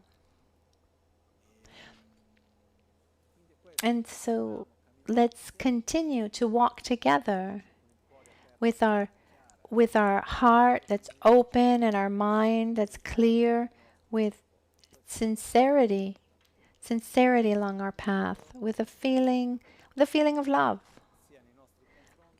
towards ourselves and also towards others. This is very important because meditation is wonderful. It's very important, but we need to cultivate love. We need to apply in our daily life. It's not good that we spend hours meditating, and then afterwards we become really good meditators, but then we don't want to be with other people. We don't like other people. So, so, so meditation and conduct, and an essential part of our conduct is a loving, respectful conduct, affectionate conduct towards others. So this is something that I wanted to say.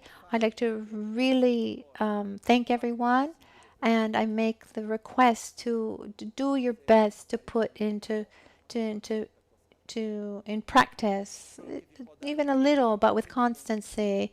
It can help you to take a commitment. This is in Tibet, for example, it was very difficult to receive a teaching. And once you received a teaching, even before receiving the teaching, you needed to receive a commitment. Even before learning what the teaching was or the practice was, you would take the commitment to recite it every day. Maybe one would wait years and years and travel kilometers by foot to receive teachings. And these difficulties also helped one maintain a commitment. And today everything's so easy, so accessible. So often we give less worth, less weight. I don't want to give a fixed commitment. It's not correct. You should know from the beginning. Also because in my experience is that when a rigid commitment is given, some respect, most don't. We need to base ourselves on self-discipline. Self-discipline. I invite you to take a commitment with your own meditation practice and for a specific amount of time, even if traditionally these commitments are taken for an unspecified, say for forever. For example, take the commitment to do 10 minutes of breathing meditation, 10 minutes every day for 2 weeks. And what happens if you miss one day? Traditionally, it says the next day you should do double. And then if you skip 2 days, you do the double of the double. If you skip 3 days, you do the double of the double of the double. And then one gets to the point where you have to do, spend 24 hours meditating. But it's important to take a commitment. So take a commitment, and if you think that you can do 100, take the commitment to do 70, 50, but not 110, and not even 100. Because commitments need to be respected for self-respect. Because when we take a commitment and we don't, and we take a commitment and we don't uphold that commitment, we damage our own self-esteem. So we take a commitment and we keep it. I remember once I had a friend called Dakshan Tulku, and we were traveling together, and he had taken the commitment to do 100 prostrations a day, and we were traveling, and he wasn't able to do them that day. It was late. We were in the bus. We were about 10 hours in the bus, and he waited for everyone to fall asleep, and then he put himself in the aisle, and he started doing prostrations. And then about halfway through, the driver had to brake suddenly. He ended up in the all the way at the front. So little by little, and anyway, he ended up maintaining that commitment, even though it wasn't pretty, let's say. So take small commitments for a short amount of time, a specific amount of time, and when that week finishes, those 10 days, whatever it is, then you ask yourself, do I want to renew this commitment for another week, another 2 weeks, whatever it was? Yes, and then little by little, then you can renew for a longer period of time, for like a month, little by little, but renew these commitments, okay? Because this is what allows us to walk, really to get somewhere.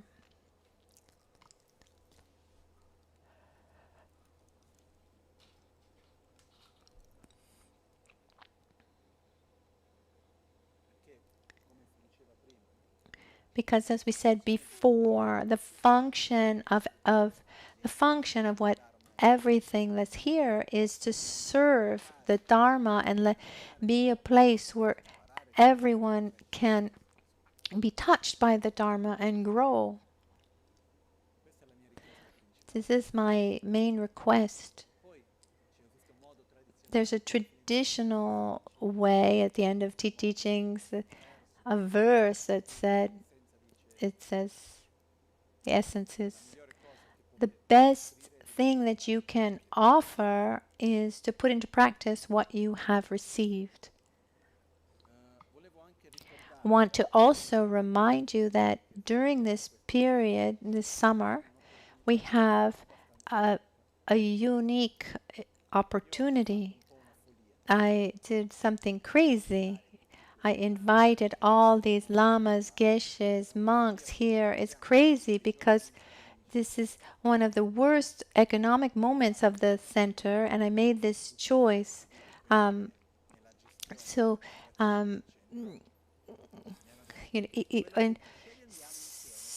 those in the administration, the organization, they say we support you, but it's not logical, this choice, because we find ourselves in a moment where we're still paying the last bit of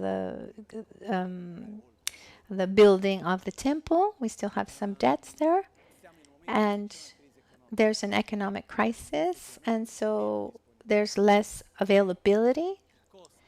The cost of everything has increased, and the needs of the center have increased. So our needs are greater, and what comes in is less.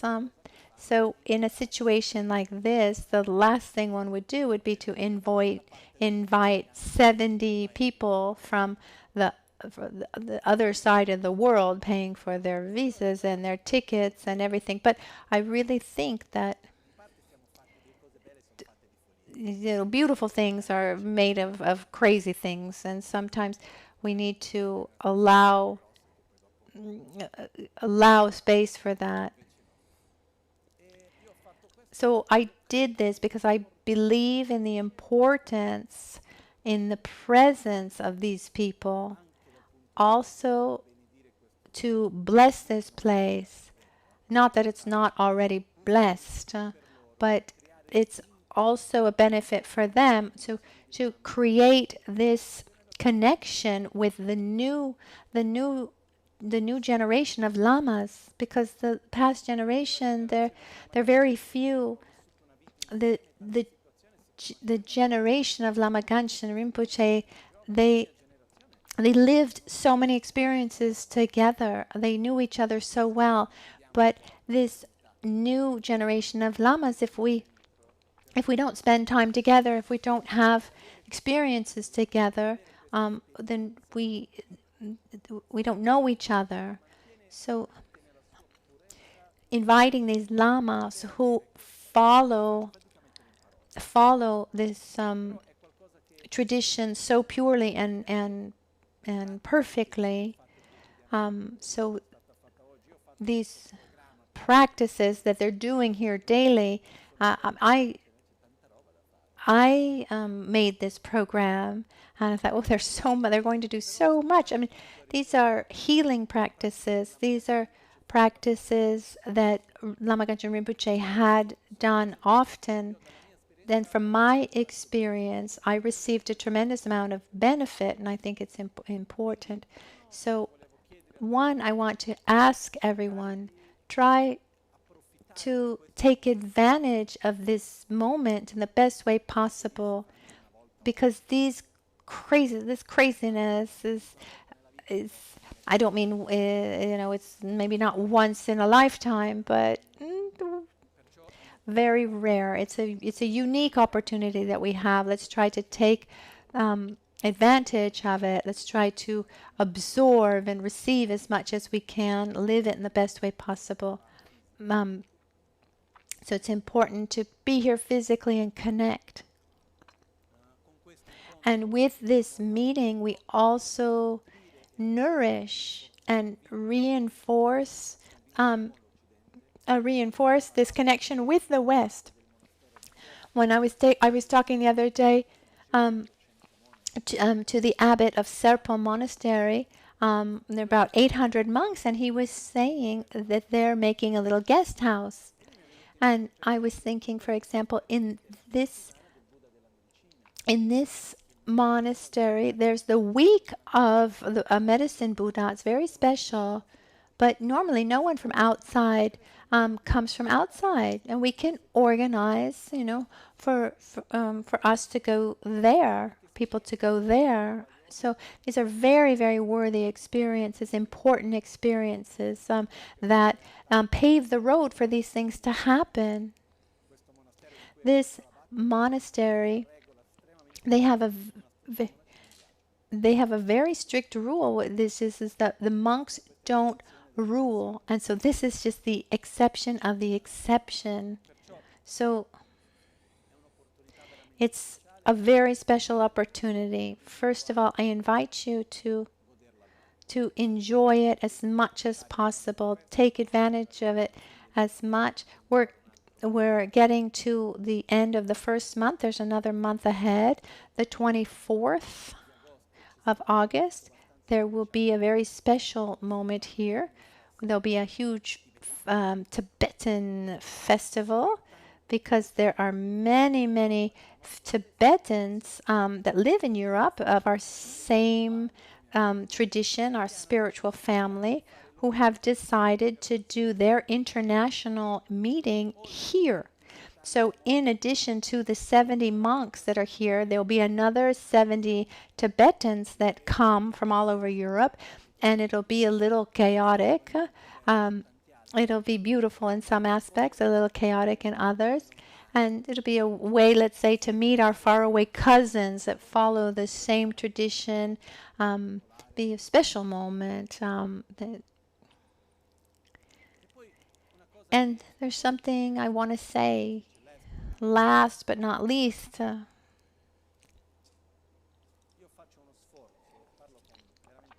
I put in a lot of effort. I put my whole heart into this. I want to say I put effort in without an effort, without much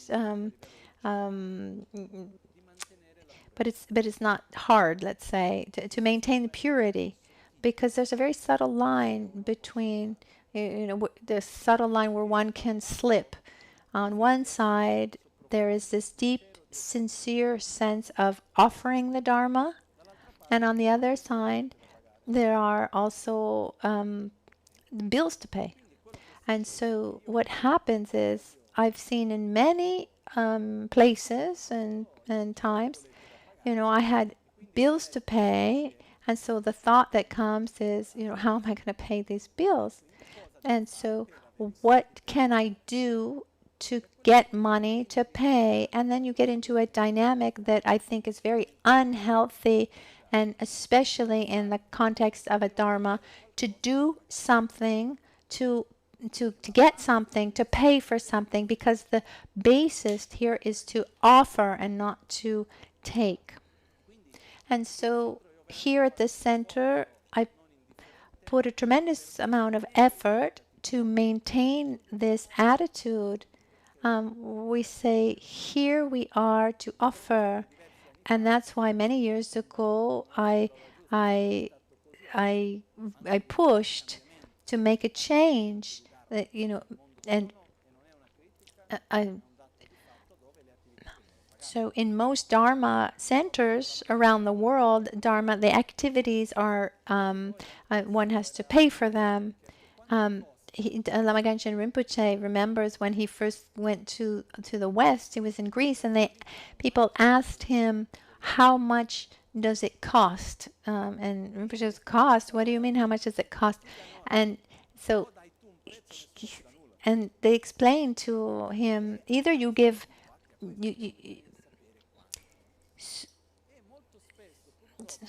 this idea that we need to give a price for it to be valued, and many Dharma centers have adapted to this Western mind, when instead for 25 centuries temples and monasteries have managed to exist, because everything is offered to everyone, and everyone offers what they're able to offer. And that's the way it was in Tibet, in India. That's the way it is still in many places. And that's why I chose, I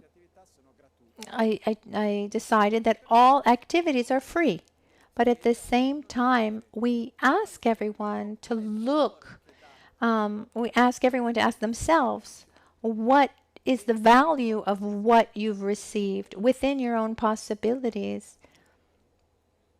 I say this also because I find myself also on the part of the administration, and I understand. I know what the reality, the worldly reality is, and I know both sides of the coin, and it's important to talk about both and maintain the purity. And that's why I'm talking about this openly, as if we were within a family. So I did this, I believe in this, and I ask your help. Even when I did this at the beginning, some people in the center, they were saying, well, people would say, well, let's try for a couple years to leave, to let the teachings and all the activities, Dharma activities, be free. And if it doesn't work, we'll go back. I mean, because when we have bills to pay, we can't tell the electrical company that we're praying for them. But so I ask you, what value do you give to what you've received, according to your own possibilities? Like a friend who made an offering that she gave us quite a she gave us quite a lot of money so that we could start construction process, and she said, I made this offering, this donation, and there's no difference between me and the other donors.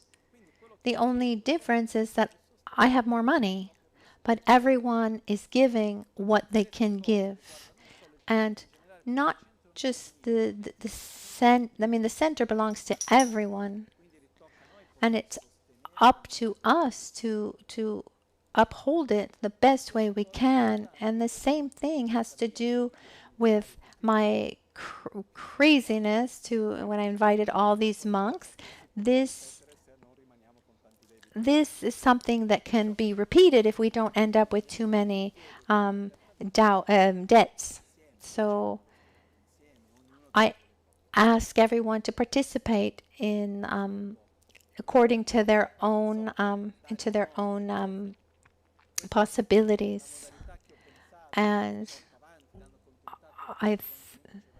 to give continuity to what Lama Ganchen, to give continuity to the support of the center. We continue this campaign that Lama Ganchen started many years ago called the Garden of Generosity, but it's where we see that I'm benefiting and I want to participate in something that has benefited me, and I want that to continue for myself and for others. So there's there's a very there's a material reason. I mean, there's a material reality. And today I thought about something. This is something very, very personal. There are some things and my own difficulties that I need to face that I don't want to procrastinate about.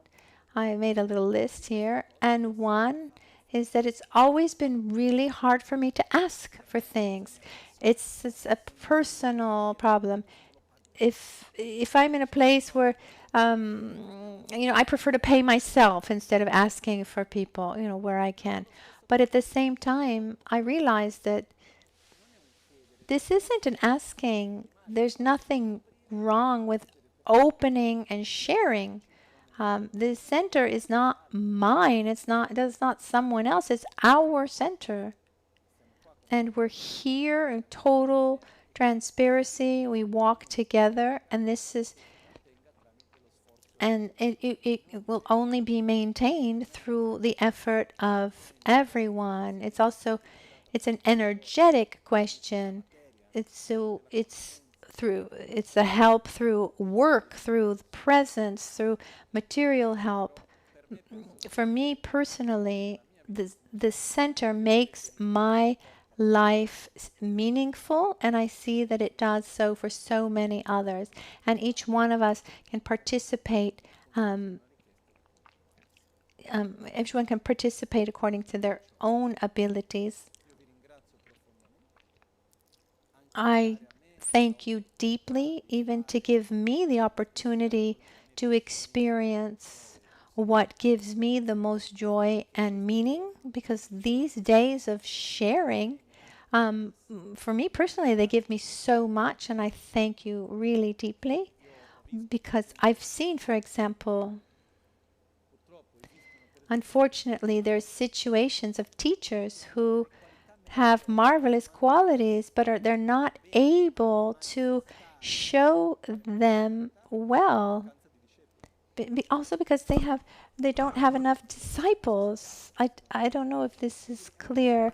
It's an exchange. It's never unidirectional. So the fact that we're here together, not just today, but always, this sincere exchange is something so meaningful to me, that benefits me deeply, for which I'm very grateful. So now it's time for our final dedications.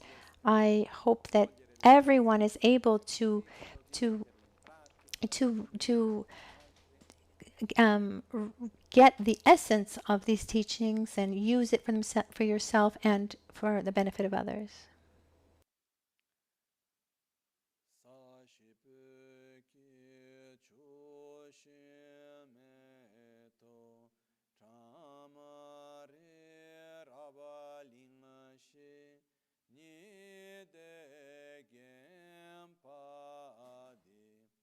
Sangye shinto mikte ulvarki drokun namda shinglan chöpar sho jetsun lame kutse raptenchi namkra trinle chokchur gepadang Losan tempe drume sasumki drove munsela taktu ne gyur chi yidama guru ratna mindrala kam niryata yami Kewa kuntu yanda lama dan drame cheke pela longche chi sadan lamge yunten rabzone dorje change kopa nyurtob sho nimo dele tsendele nime kuyan delekshi ninsen taktu delekpe kuncho sumki chingi lo kuncho sumki ngodrubutso kuncho sumke trashisho. At dawn or at dusk, at night or midday, may the three jewels grant us their blessings. May they help us to achieve all realizations and sprinkle the path of our lives with various signs of auspiciousness. Repeat after me. Sem chö sudro, chö lam tudro, lam la parche, miyon warsho. May the mind become the Dharma. May the Dharma become the path. May the path be free from interferences.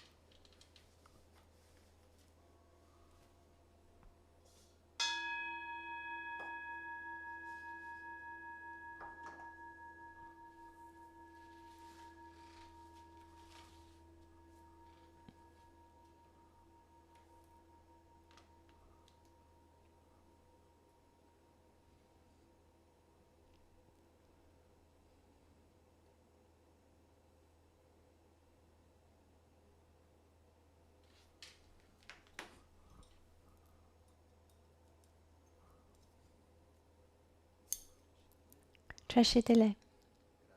Thank you, everyone. And we'll see you soon. We see you soon. See you all the time.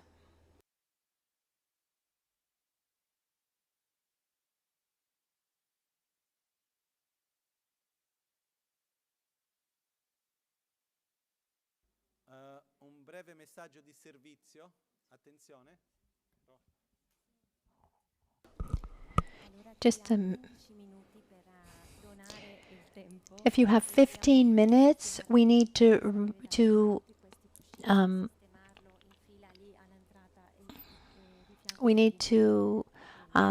set up the gompa.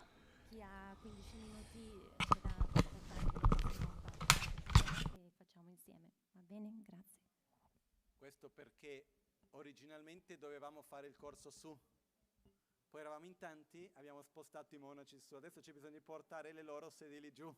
Ok?